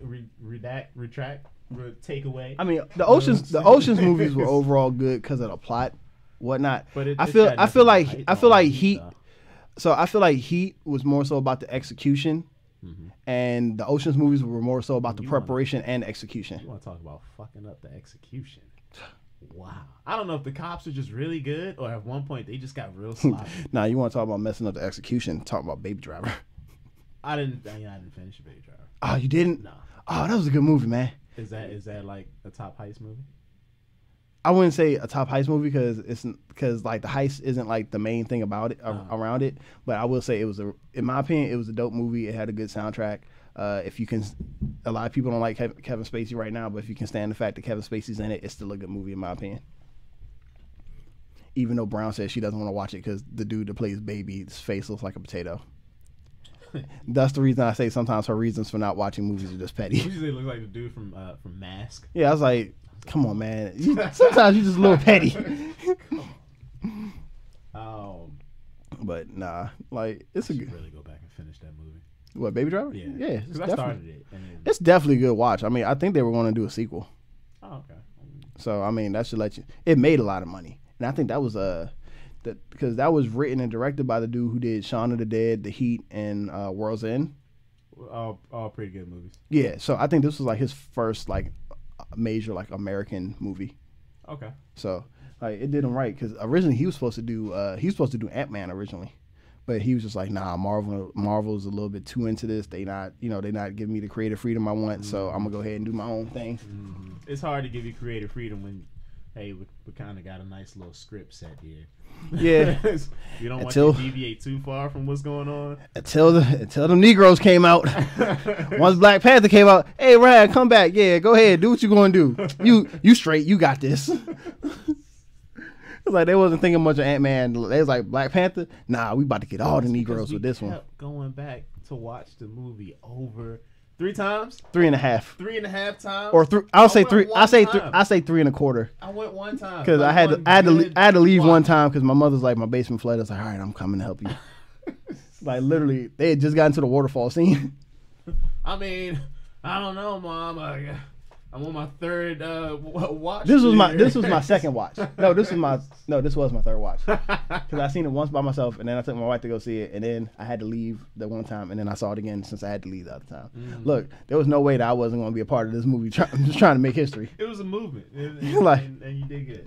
I'm damn proud of myself, man. I watched it once because that's all time allowed. And I was like, I'm not going to keep spending my money to watch this movie. Yeah. It was great. I loved it, but... Well, I had Movie Pass back then, so I wasn't spending my money. There we go. Like back before that crapped out. But yeah, Gladiator sequel. I will maybe possibly try to watch the first Gladiator. I need to know what the sequel is going to be. Like, I would rather they not do a sequel. I mean, I feel like it'll be more so a sequel just in name and not anything else, because you can have a sequel in name. It could be an anthology. They literally, and that's what anthologies are. And this isn't spoiler alert, but they literally killed them off. Yeah, everybody that had anything to do with the story. That's why I said, but they can always find some way. And then if you're not Marcus Aurelius, then unless they do it from before he got locked up in chains and he was the general and shit like that. But like if you're not Marcus Aurelius, then I don't really want to. Well then, is fine. It Marcus Aurelius? Well, fine. Since you don't know about that sequel, how about this? Like, how do you feel about this sequel? They're doing a sequel to The Hitman's Bodyguard. Ryan Reynolds, Sam Jackson, and Salma Hayek are all coming back, and the title is going with so far is The Hitman's Wife's Bodyguard. It's so ridiculous. I love it. Yes, and matter of fact, I realized critics. I was gonna say I realized critics weren't the biggest fan of The Hitman's Bodyguard, but I thoroughly enjoyed that movie. I love that movie. Like I loved, especially like that one scene when like Ryan Reynolds like goes flying out of the car. Yeah. He's like, I thought seatbelts were a rule. Now, if they get like I hope that's not the finality on that name. If they get more wacky with it, like I'm cool with it. Just I love the overall chemistry. Salma Hayek was funny in her little role. Yeah, She had this big old chicken in her cell with her, like, and I guess beat her up so bad, like, no, go in the corner. I just think she talked shit about her the whole time. That girl looked broken. Oh, you think her superpower was just basically breaking down a person's soul verbally? Hey, that girl was broken. But yeah, Ryan Reynolds and Sam Jackson have very, very good chemistry in that movie. Even more shit together. Yeah, like that's one of those things where it's like, oh man, if you guys were younger, y'all could have run like R.I.P.D. That movie sucked. Yeah, it did. Just their chemistry alone probably would have made that a better movie. Probably would have saved it. They should have been in a lot of buddy cop movies. Yeah, they were very, very well together. Especially Ryan Reynolds when he's just making fun of Samuel L. Jackson. That one scene where he's like at the not the bodega, he's like at the little coffee joint. It's like, and this guy just single-handedly ruins the word motherfucker. Like the way he just says it all slow. It's like motherfucker. Like he single-handedly ruined that word. That's gonna be good. Is there a time on this? I don't think there's a time. I don't know of a time. I would hope that it would be within the next couple of years. Yeah. You know, Sam Jackson's getting old, but he also has other stuff. Sam Jackson is he's old but ageless. You know. I mean, because he's let's face it, when you're black, once you hit a certain age, you just don't look like you age anymore. And he's picking really good roles. Roles that he knows that he can do and perform. I mean, yeah, but not even just that. Just in general, though. Like, when you look at Morgan Freeman, once Morgan Freeman hit a certain age, you just didn't know how old he was anymore because he just didn't look older. Once he played God, that was it. That was his like, age. I was like, it's just certain. That's the way it is for certain people. Once you hit a certain age, like, we can't tell anymore. It's like there's no more visible signs. You're just that. No, because you know who's aging. Who? And that you can see. Yeah, it hurts a little bit. Denzel. Yeah. but it might get to a point where once he hits a certain age, he just that's just gonna be what he looks like. Like I can go back into like the 80s and 90s and I can see Morgan Freeman aging. And then like once he hit them 2000s, dog, you look the exact. If I look at Morgan Freeman now and I look at a picture of Morgan Freeman from Wanted from 2000 and I think that movie came out 2007 or 2008, it looks exactly the same. Over a decade ago. A little bit different than Shawshank Redemption. Yeah. A little younger, like yeah, you know, you see Lean on Me. You don't see all the gray hair and whatnot. It's an old young Morgan Freeman. Okay, yeah. I see. Like Sam Jackson the same way. Only thing I can really say about Sam Jackson, once he hit a certain age, he might have gained a little bit more weight, but he still looked but like face wise, he still looked the same. Yeah. Like same thing with what's his name, Larry Fishburne. Once he got out the Morpheus phase, he looked the same. Yes. Like once he gained his weight after he was done with the Matrix, he looked the same. Because I'm gonna say this: when he was Furious Styles, and what's that? Was that Boys in the Hood? It was Boys in the Hood. That was Boys in the Hood. When he was Furious Styles, that look right there, that's the look that carried him on. Even when he was Morpheus, like it's a more particular look. And then like that name is just like the most insane name. I feel like the first thing I remember, I feel like one of the first things I remember him doing after the Matrix was Predators. Like I'm pretty sure he's done a lot of movies since, but I'm saying like a movie that I remember him. Wasn't like a Kayla and the Bee after the Matrix. And even then, he looks like he does now. He looked like he gained the weight. He got the hair, got the gray. He's been the same. He's been the same ever since. Like Blackish has been on for like 5 or 6 seasons. Looks exactly the same to me. The only time he really changed, but this was early in his career, was when he was whooping the fuck out of Angela Bassett and once they got to do it. Yeah, as a matter of fact, out of all if you ever look at Blackish look at the first couple episodes of Blackish and look at the newest couple episodes of Blackish, him and Jennifer Lewis, the chick that used to play Will Smith's aunt in the first. They're the only two that don't look like they age. She doesn't look like she ages at all. Anthony Anderson, you can see it in his face. Like, well, one, you can see because he lost a lot of weight at one point, and you can see it in his face. You can see it in Tracy Ellis Ross' face. She's still very beautiful, but you can definitely tell. You can see the age hitting to her. She's aged gracefully since. Yeah, the kids, of course, because the kids are just physically getting old, like, are just older. You know, they started in their teens and they're like getting close to like 20s and stuff like that. But no, the grandparents, they're the only two. Was like, nope, y'all. I wouldn't be able to tell. That I wouldn't be able to tell what season this is if it wasn't for the fact that I could look at the kids. My man Deion Cole is even getting a little bit. Deion Cole is a gangster though. He is hilarious. I follow him on Instagram. I'll never forget his stand up Cold Blooded. That's when he did in DC. Yeah, that was the joint where he was talking about how he went to like a grocery store like at like 2-3 o'clock in the morning because he was hungry, and like he would like followed this car into the grocery store, like into the parking lot, and was following this lady into the parking lot. I mean, through the parking lot, and she started thinking he was following her. And she turned around, grabbed the purse, like, what do you want? He said, I looked at her, I was like, snacks, bitch. I was like, I just really want, like, someone's like, what's wrong with you? I'm hungry, man. What do you want? Snacks, bitch. I just want to say that to somebody. Oh, man. So, dang, like, this feels like a quick show. Where we at? Hour and 20 minutes? All we got left is one topic in the trailer. We're good. Oh, what The only other thing, and I don't know if you've ever even watched it, so this might not be anything you care about. Showtime had the show Penny Dreadful. Mm-hmm. They're doing a spinoff, which is going to be set in, because Penny Dreadful, I think, was like in the 1800s in like Victorian time, England. Mm-hmm. This is going to be set in the 1900s in Los Angeles, and it's going to be called, what's it? Crap, I forgot what it's going to be called. I had it in my mind. But it's going to be in Los Angeles, and this is going to focus more on the Mexican-American folklores. Okay, as opposed to... Like, the original one was more so about, you know, the monster folklore. Like, I have the first three... well, not the first three, the only 3 seasons of Penny Dreadful. Mm-hmm. So this had Wolfman, you had Frankenstein, you had Dracula, you had Frankenstein's monster. Yeah. And difference. Yeah, and the Bride of Frankenstein. I mean, Dr. Frankenstein was in there. Okay. Come on, what's your boy, Mr. I'll? Yep, Dorian Gray, Mr. I'll Never Get Old. Mm-hmm. I mean, it was an interesting show. I didn't finish the 3rd season. I've tried to watch it multiple times because I like Josh Hartnett. Yep. And I really wanted to watch the show because I was like, oh, they did multiple seasons. I wanted to get it. I just couldn't.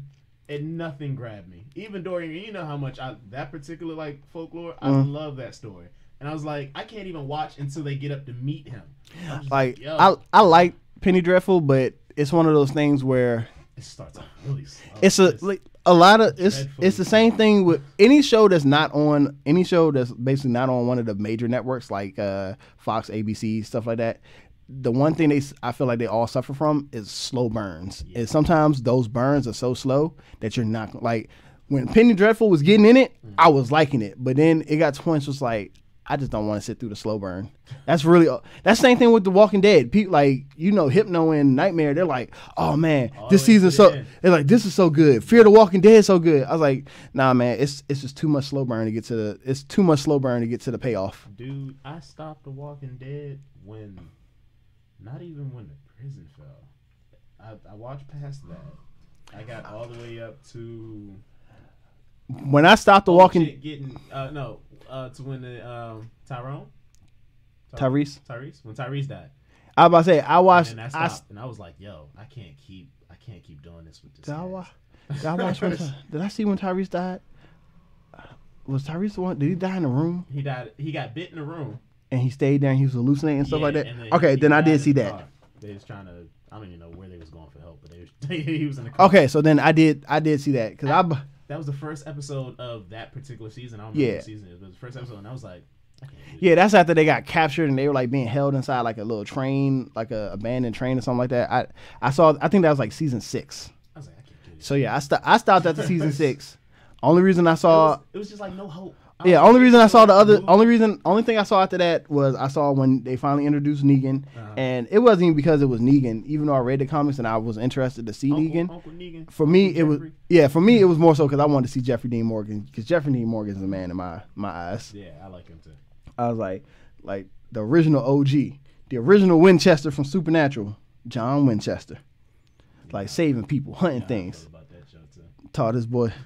Supernatural isn't a slow burn for you. Supernatural, you're too far behind on Supernatural. It's just too much. That's why I kept trying to tell you, watch the first 5 seasons. After that, you don't have to watch it anymore. The first 5 seasons were all the original creator had intended to make, and he's like, look, I'm done. After this, I ain't got no more ideas. Which I think that's just his issue in general, because I feel like all the shows he's done after Supernatural don't last more than 2 seasons. He did some show on what is it? On NBC, it was called like Revolution or something like that. Something about like they live in a time where like there's like no electricity or like no technology or something like that in the future. It failed. The guy from Breaking Bad was in it. Aaron. Breaking Bad was in it. The dude who ran the chicken. Yeah, he was in it. Yeah, I know.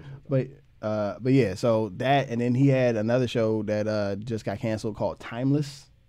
That's when they was going back in time to stop some other guy who went back in time. Yeah, so like I think it kind of got canceled after the first season, but then the fans petitioned, and like NBC always does, they gave in to the fans a little bit, and they did the second season, and then they was like, nah, we really canceling it, but it's like what we'll do is we'll have like a little 2-hour season finale like movie that will air. Oh, okay. One thing I will say about NBC, I feel like they give them to their fans a lot more than other networks. Persons of Interest on NBC? Nah, that was CBS. CBS? Okay. Yeah. Okay. Yeah, they give them to their fans a little bit more because I'm fully thanking them for continuing Chuck for the extra 3 seasons. Like Subway, even though Subway had to come in and save Chuck, like I appreciate the fact that they let Subway come in and save Chuck. I appreciate the fact that they decided to save Brooklyn Nine-Nine. Yeah. And I'm somewhat appreciating the fact that they're doing a Grimm spinoff because I thought Grimm ended too early, in my opinion. Yeah, they're doing a Grimm spinoff. This one, the main Grimm is going to be a female.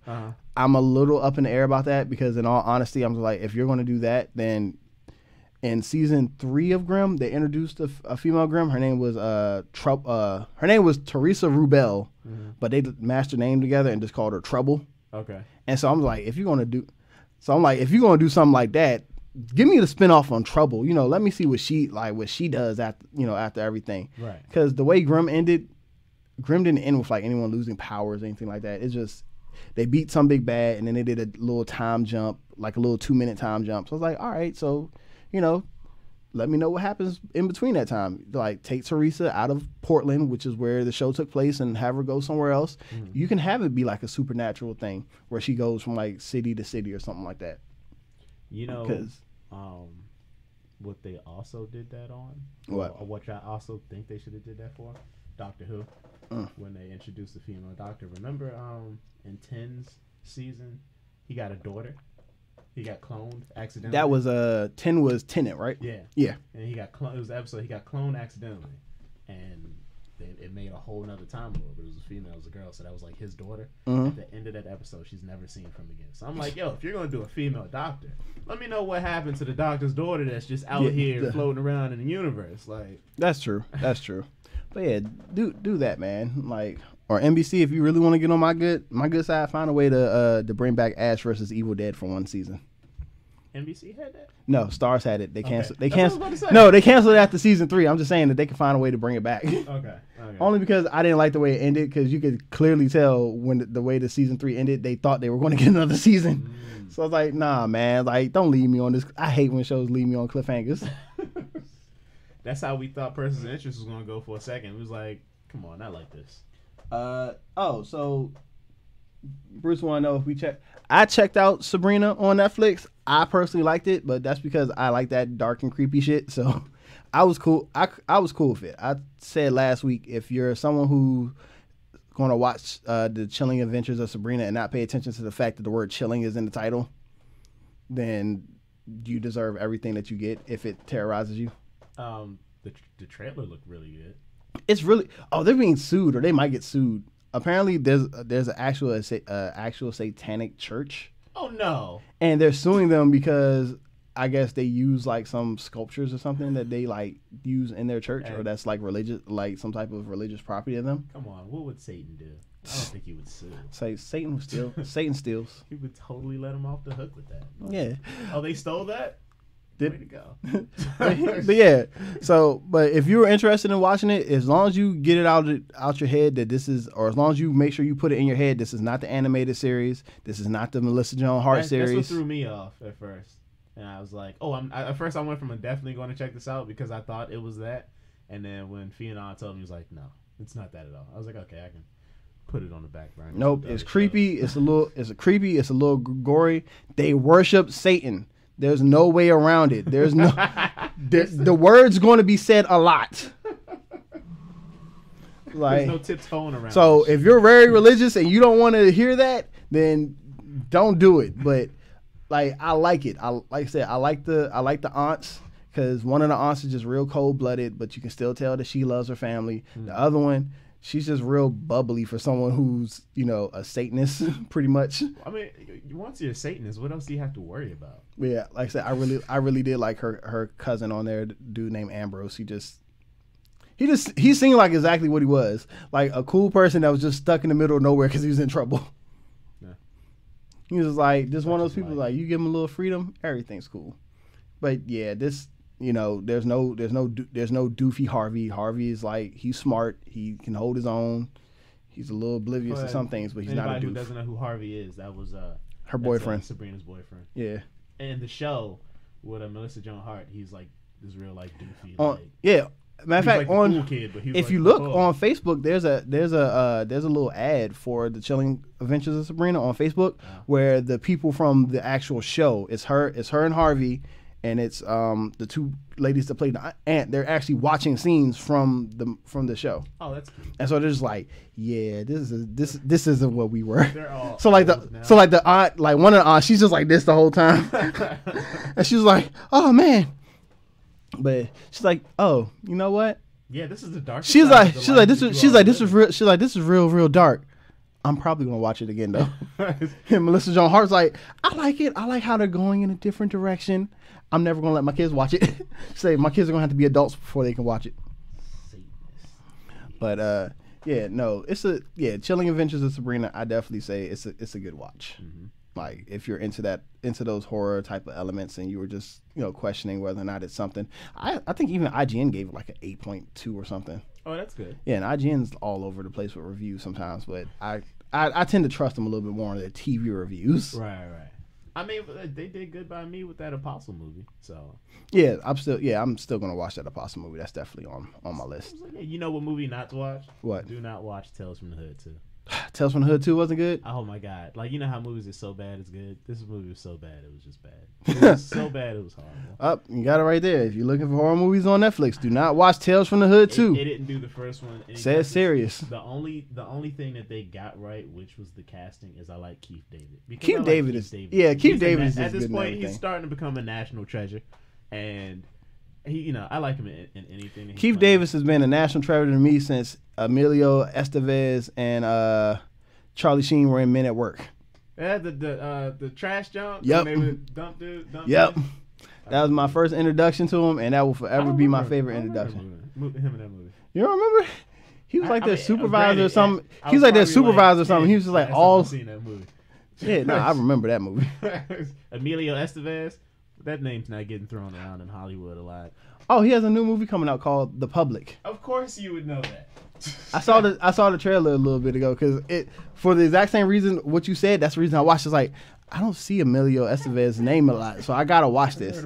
Yeah, it's something about like him letting like homeless people like take shelter inside like a New York public library or something like that, and I don't know. Without New Yorkers knowing about it.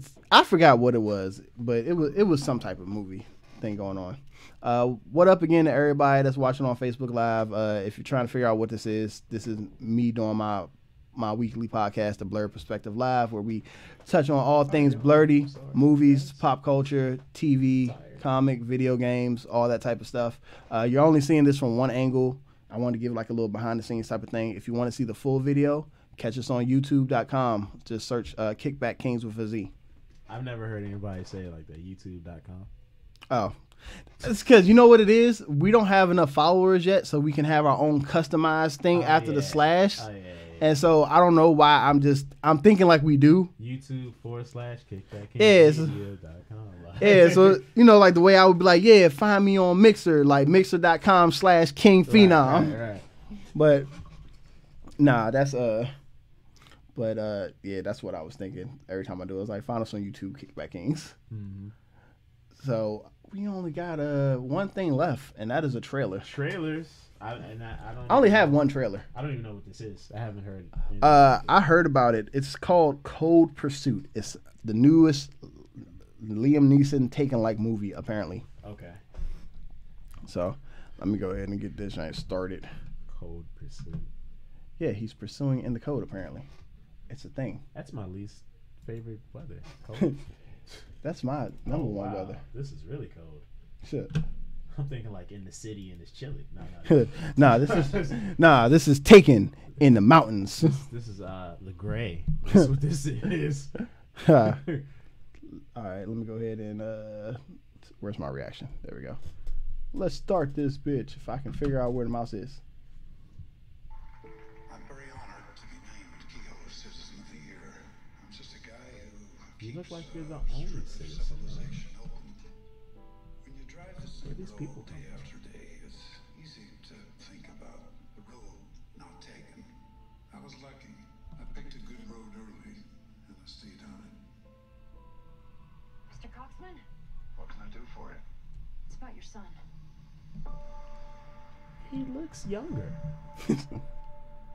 Or he's just not aging anymore. We didn't know our own son. Kyle wasn't a druggie. Sorry, but all the parents say that. You're gonna have to say a few words. Kyle's dead. Tell me what happened. He got mixed up with some drug dealer. Viking. He likes hurting people. What is it with all these nicknames? Speedo, Viking, Eskimo. It's a gangster thing. Did you have a nickname? Wingman. Wingman. I'm gonna kill him. You know those guys. One guy can disappear. Two, who wants me dead? 3 of Viking's drug dealers have disappeared. What makes you think you can kill a man? I read it in a crime Don't fear the novel. Reaper.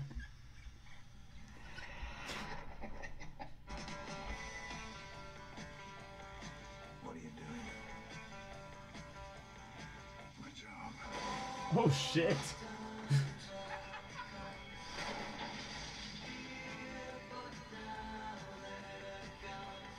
This doesn't happen in Keo.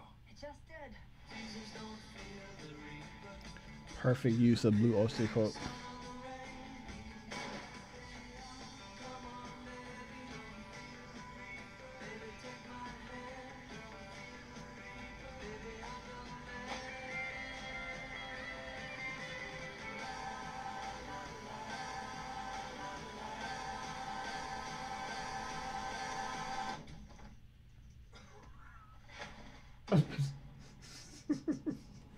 Nels Coxman, Citizen of the Year.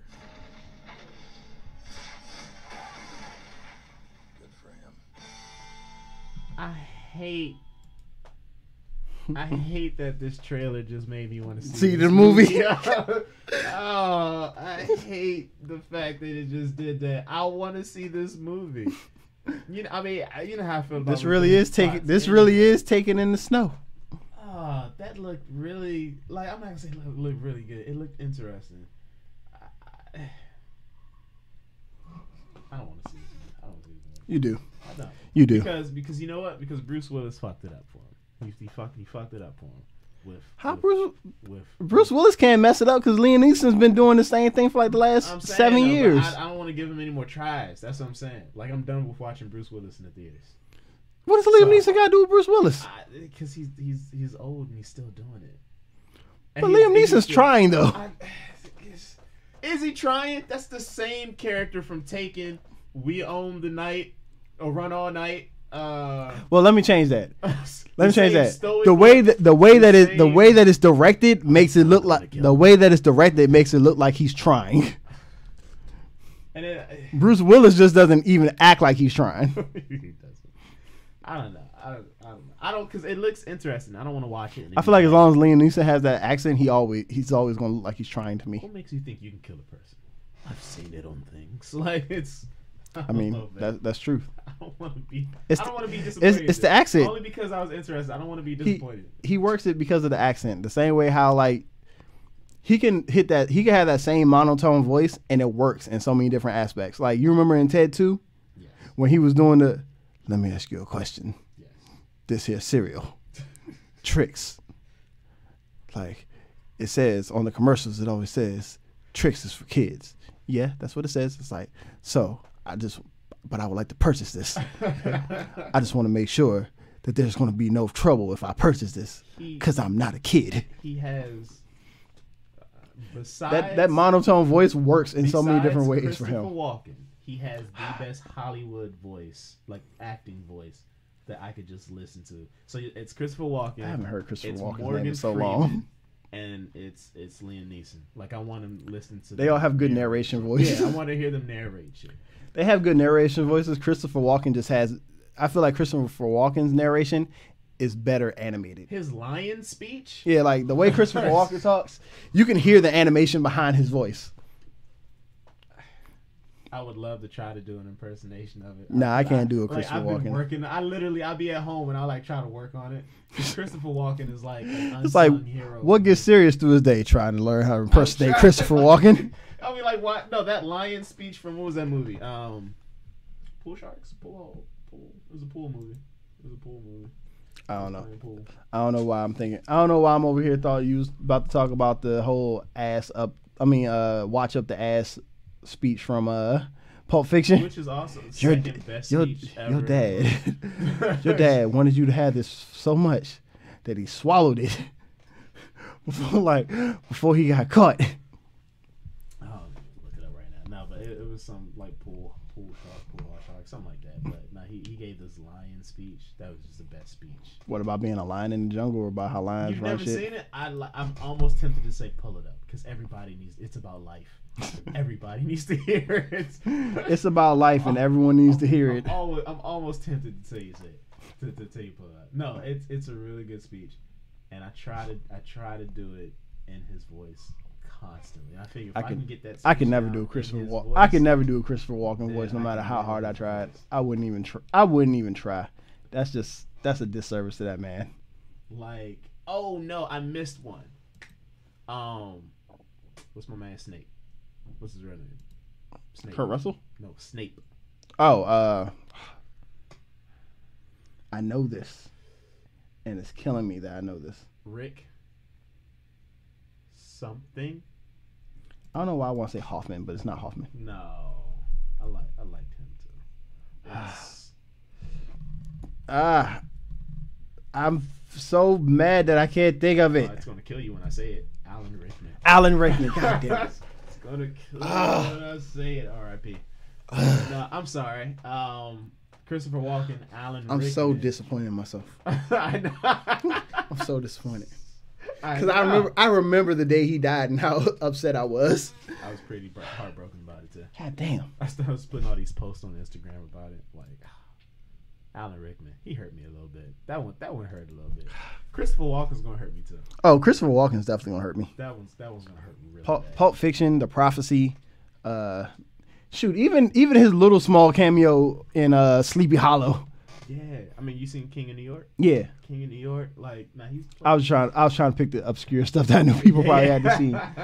No, I mean, Christopher Walken's one of the greats, man. Yeah. He was in that joint, something Psychos, 99 Psychos.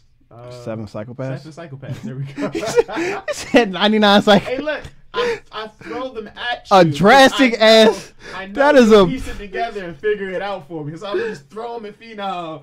It was like, nah, yeah, 99. 92 psychopaths off, huh? In the desert, and he's catching all the words, and he's like, that doesn't sound right.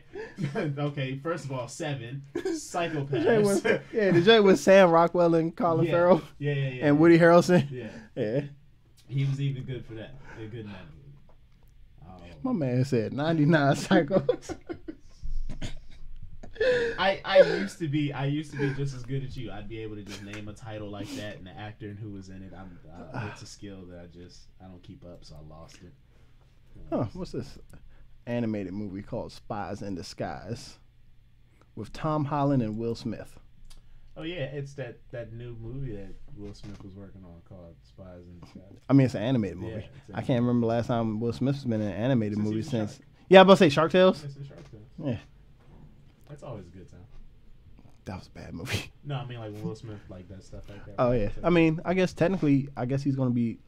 I guess the genie's gonna be CGI in Aladdin because I can't picture him being painted blue. I hope it's CGI. I do too. I would boo this. If you really want to, if he showed up painted in oh, here's a question: would you consider it as a respectful homage, or would you consider it disrespectful if CGI wise they had the genie look more like Robin Williams? Did the cartoon genie look like Robin Williams? Or did she stick to that format? Okay. I'm not saying that it should or it shouldn't. I'm saying that to stick with the original source material.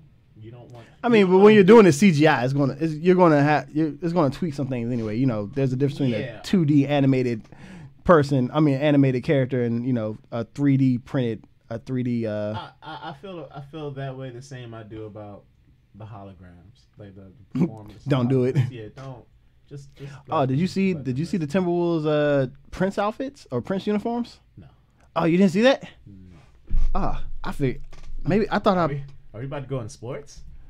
I mean, we could I've got a few things to say about the Redskins. about the Are we Redskins. playing right now? We're about to play. It's about to be kickoff. Oh yeah, and I do gotta take my mother out. But let me just show you these We print have other stuff too. these Prince jerseys. It was like a whole little. Are they respectful? You know how I feel about Prince. Don't make me cry. I feel like they were respectful. Okay. If I had to say. So I thought as far as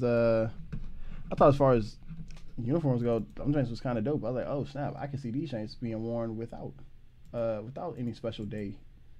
Matter of fact, I think they should probably just change the colors of this.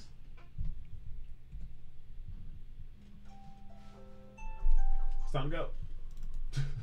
All right, They got a trailer for the. Yeah, they did a trailer. Reveal. Yeah, I'm trying to get this chain in from the beginning, so I can.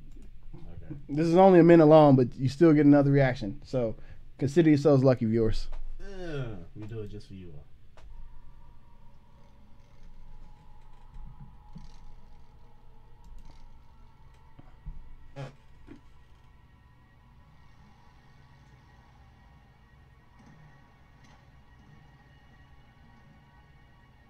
He loved his sports. So he was a huge Timberwolves dude. Fan. Because he can ball, son. Blue And computer. That looks pretty dope. Are they wearing that from now on? Nah, they're not wearing them from now on. I think there's going to be like a night, like a Prince night or something like that, and that's going to be their uniforms. That's pretty dope. But I feel like that should be their uniforms from now on. It should be their uniform from now on. But I think because the Kings are already rocking the purple. Yeah, 10-16. I mean 11-16. So. No, that was good. I like it. Yeah, that was dope. I definitely. I mean, now that this is up on screen, did Derrick Rose do enough to like just solidify his season? Like everybody, I understand 50-point game is a big deal, but like he's gonna. We expect him to keep balling, right? Oh yeah, Derrick Rose has no problem putting up numbers. Derrick Rose's issue was always that even though you was putting up numbers, your team wasn't really doing much around you. Because even when he was with the Knicks, he wasn't putting up bad numbers, but they were still losing because they were still the Knicks. They're the Knicks. Yeah, I was happy for his 50-point game. If for nothing else, he's just been through a lot. Yeah. Like you had all those knee injuries, people questioning whether or not he was scared to get back on the court after those injuries. You had the whole lawsuit with the girl. I think she said like he raped her. The chick that said that they gang banged her or yeah. something like that. Yeah, I remember that. I mean, he's just. I didn't mean to say it like I didn't believe her.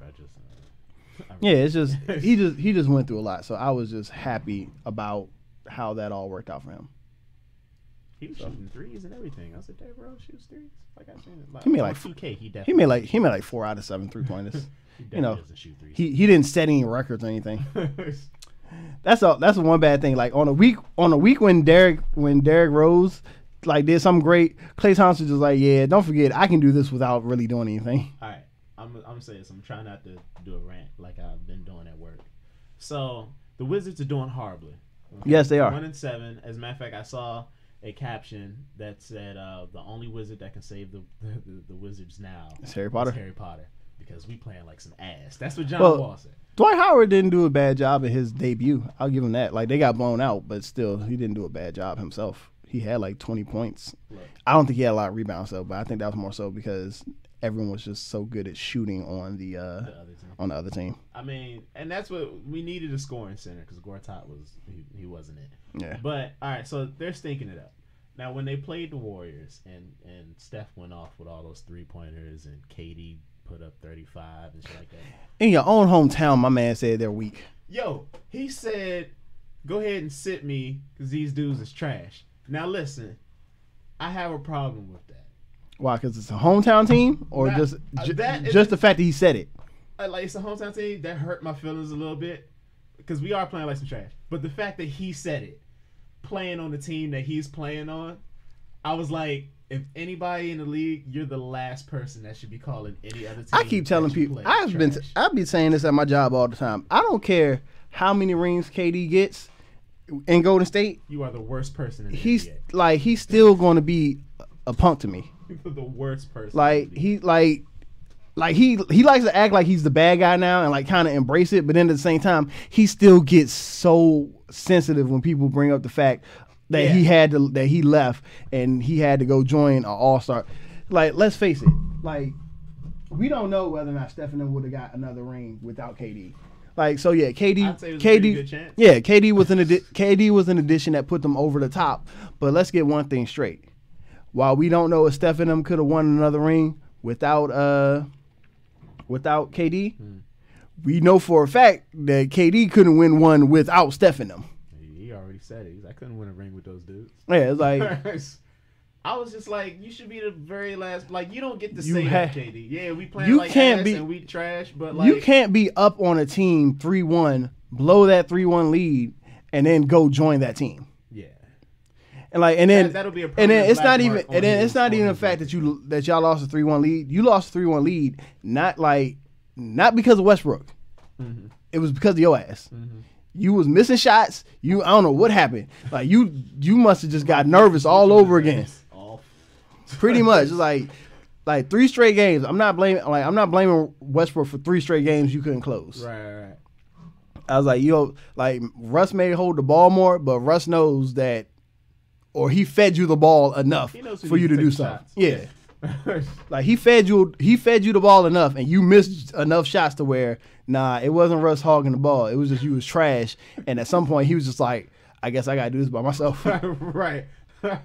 I gotta pick my man up. That's what he was thinking. I'm gonna man someone up. I need to pick it up. Yeah, it's like that's regular 2K logic. Oh, I got it. I got it better. It's what y'all did for Clay. Once Clay got out of his little shooting slump and had his little 50-something point game, he was in a slump for a few games. Then once he got, they fed him the ball. They still were trying to feed him the ball early to get his confidence going. And then once his confidence got going, he's like, you know what? This is his game. Just keep going. Yeah, this is his game. Every Yeah. screen, every pick is going for Clay. Westbrook tried that for you. You fucked it up. I don't know. I was real. That shit was so undeserving. I was like, whatever, dude. Like, you talk all the trash you want, but You still a cupcake. yeah, like it's whatever. Like Westbrook. Like I still hold Westbrook above you. Now the Wizards are playing like ass right now. Don't get me wrong. They're bad. They're bad. But Well, they had a couple close games, didn't they? but they still taking L's. Yeah. Close I mean, games don't even matter. Yeah, close. So it matters to me because to me it's more so. It's not that you guys are bad. You guys just can't get over that hump of finishing. That means we don't have. Yeah, that means we don't have a closer. Yeah, it means you can't. Yeah, it means you can't finish. I don't necessarily put not being able to finish and being bad in the same category. Like I would say, like Orlando is bad. You guys, if you're 1-7, who else is? And at the bottom. There's Oh yeah, y'all. Dog, the Houston Rockets were like 1-5 until like a couple of days ago. They just won 2 in a row. And I mean, we always start off slow. Don't get me wrong. We start off slow. In the middle, we kind of pick it up. I'm about to say 82 games. We've only played 8. So yeah, that's what I'm saying. But like right now, like they playing like some. Oh, I forgot. I like to give a very, very, very, very strong fuck you to Bleacher Report. Oh. Bleacher Report pissed me off because I was looking at the NBA power standings. And so, as we all know, I'm a San Antonio Spurs fan. Go Spurs. Spurs, out of the 30 teams, were ranked 11 in their power ranking earlier this week. Okay. The Rockets, 10. Okay. With a 1-5 record. 1-5 record. We were 5-2. We're 11. They're 10. Because they sleeping on DeRozan. And they was up in this joint talking about the potential of the Rockets. Power rankings ain't about the goddamn potential. About potential. It's about what you doing right now. And they wasn't doing jack diddly and shit. Well, that pissed me. Who That pissed off everybody in the comments too. We was all like that. It was like, how are they above this team?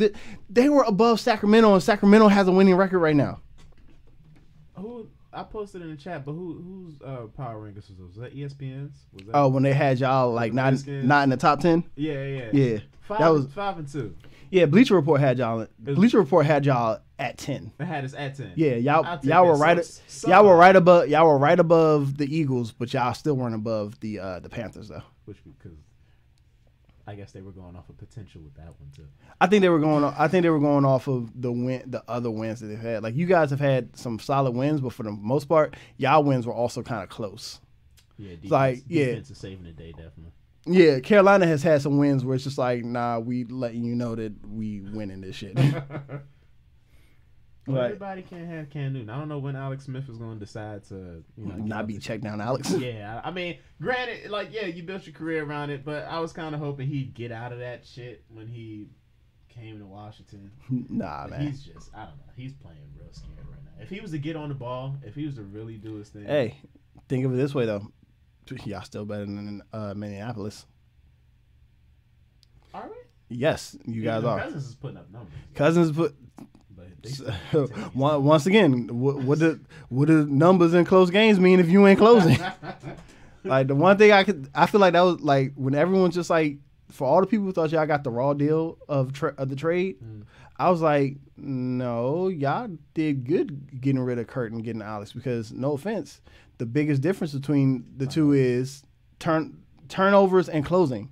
When you need the game to get closed, like Alex Smith more so has a history of being able to close games. This game ain't like position to get the field goal. Yeah, like Kurt doesn't do that. Kurt normally, like you said, he turns into Romo Light. That's really who he turns into. Kirk as bad as Romo. That's why I said light. Notoriously famous. That's why I said Romo. That's why I said Romo Light. Interception, baby. Let's go, Romo. Time to fuck this up. And then 9 times out of 10 he'd deliver for you. Meaning that he would throw the pick in that beginning. Yeah. Like, yeah, there we go. Yeah, believe me, I understand I didn't feel like that with Kirk all the time, but there was times I was but like, Kirk, don't fuck this up. It was times when it happened. He's like, I can't even be surprised. Yeah, it's just, yeah. Yeah. Like you can't be surprised. Like Green Bay was surprised last week when they lost to my Rams. I told everybody the Rams was gonna beat them. I told you here at the house. I said, dog, this is the one game where I think we probably will lose. Yeah, I was like, dude, Rams is gonna beat these. Like my man at work was like, you don't bet against Aaron Rodgers. I'm like, yeah, unless you're playing the Rams. Rams is gonna beat these dudes. Like I think the Packers, the Saints, and the Chiefs were the only people that I was worried about this season. Everyone else, I'm like, we can take care of them. I'm not even scared of the Bears, huh? I mean, their defense is their defense is all right, but at the same time, it's just like I'd be less scared of the Bears and more scared of Khalil Mack by himself. Yeah, because if you've got nobody to block, but then on the other end, I mean, we got Aaron Donald. Like, that's true.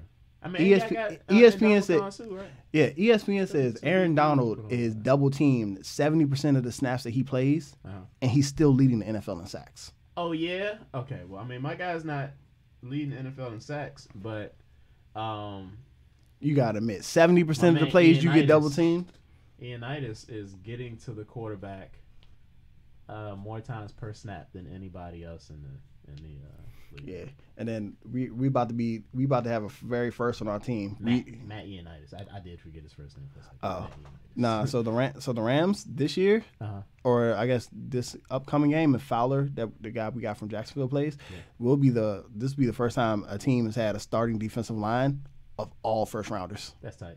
Like, because Brockers, Aaron Donald, Ndamukong Suh, and Fowler. Y'all have had a Super Bowl ready defense for a long time.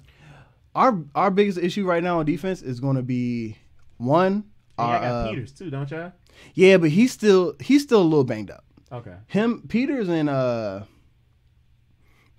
and Talib, they both got hurt at the same time, but Peters wasn't as severe. But you can still tell by the way he's playing, he's still a little hurt. Sam Shields hasn't played in like 2 years, so he's still. Oh, yeah, I just picked him up or something. I didn't know. Yeah, We signed him during the off season. Okay. So he's still a little rusty. He's kind of getting back into it, but he's still a little rusty. I mean, he's like 31 now. Yeah. 32. He's up there in age. Yeah, and our biggest thing really is our run defense is atrocious, and our and even all those first rounders.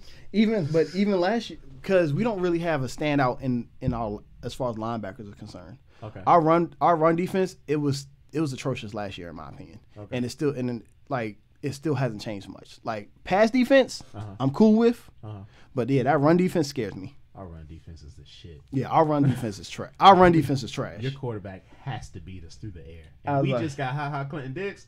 Their job just got hard. Yeah, trying to beat us through the air. That's hard because because that line you need enough. You better be quick with them passes unless that line's coming for you. But yeah, the run it's not hard because all you gotta do is move them out the way, create a hole, and for some reason the linebackers just let them go. On their assignments. Yeah, they not, and that scares me. That's our Achilles heel. I know that's our Achilles heel. And that'd be the one thing. Like if someone's just like, you don't think your team going to the Super Bowl? I was like, I can see us losing the playoffs to a team that has a really good running back. Like Alvin Kamara, he might run all over us. Like him and who is it? Who else? Him, Ingram.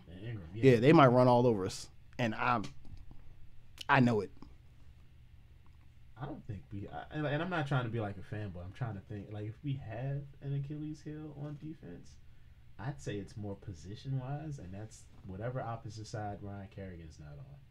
I don't know who's playing linebacker on that spot. I think Anderson. I think they're swapping out between like Anderson, Purnell, and another linebacker or something like that. They want us to, from what I understand, they're saying that we should pick up Bruce Irvin, who just got released by Oakland. Yeah, because Oakland's just tanking. A great, yeah, they're tanking. They're taking.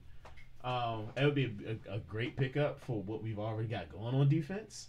But I can't really think of. We're doing well against the pass. Yeah, we're doing well against you're the like run. you're like in the top. You're like in the top 5 of like all defensive categories.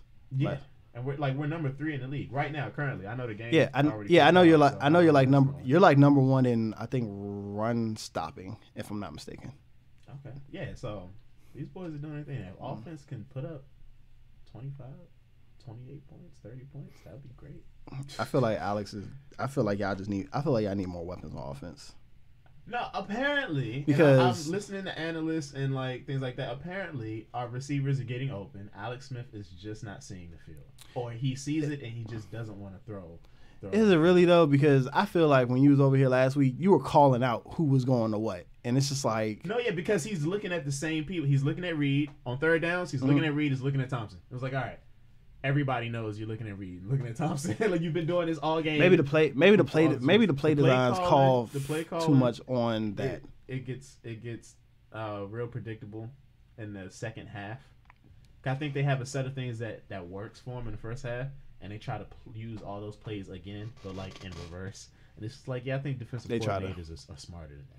They try to manage the second. They try to manage the second half more, especially if they're winning. Forward, man, shit is driving me nuts watching them play in the second half. Atlanta learned that the hard way. You're right. But oh man, yeah. So football's happening right now. I think Redskins and Falcons are playing. That's the way of us saying that we about to close this chain out so we can watch some games. Kind of got some games going on. Yeah, but before we do that, like always, you can go ahead and find us on our socials.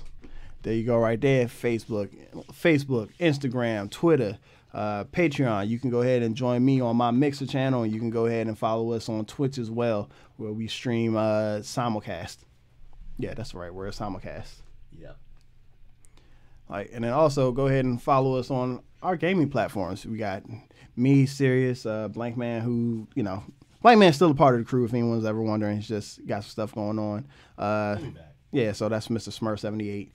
I feel so young whenever I see that 78 on his gamer tag. You put the year on there, dude? I mean, I did with my PlayStation. For anyone who's looking at my PlayStation, you can see mine. That's Sparker 88 right there. Changing that shit as soon as PlayStation says we can change it. And just like last week, give a shout out to two websites that sponsor us. We have SideSpinMedia.com and nutsandboltsports.com.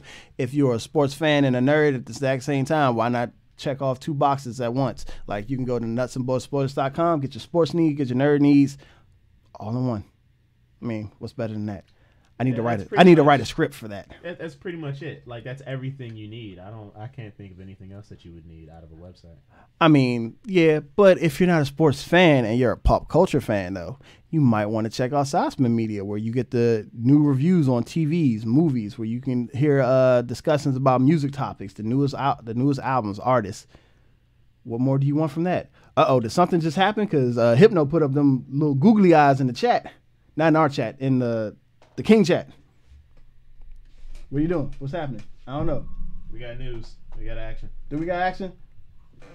Touchdown. Touchdown. Y'all must.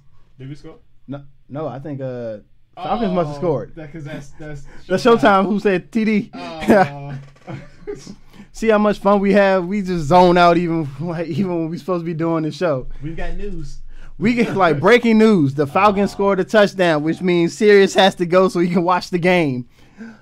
But on behalf of myself, Sirius, on behalf of Miss Brown, who ain't here, on behalf of Blank Man, I am one of your hosts, King Phenom. This has been another episode of The Blurred Perspective Live. We will get at you next week. Peace out.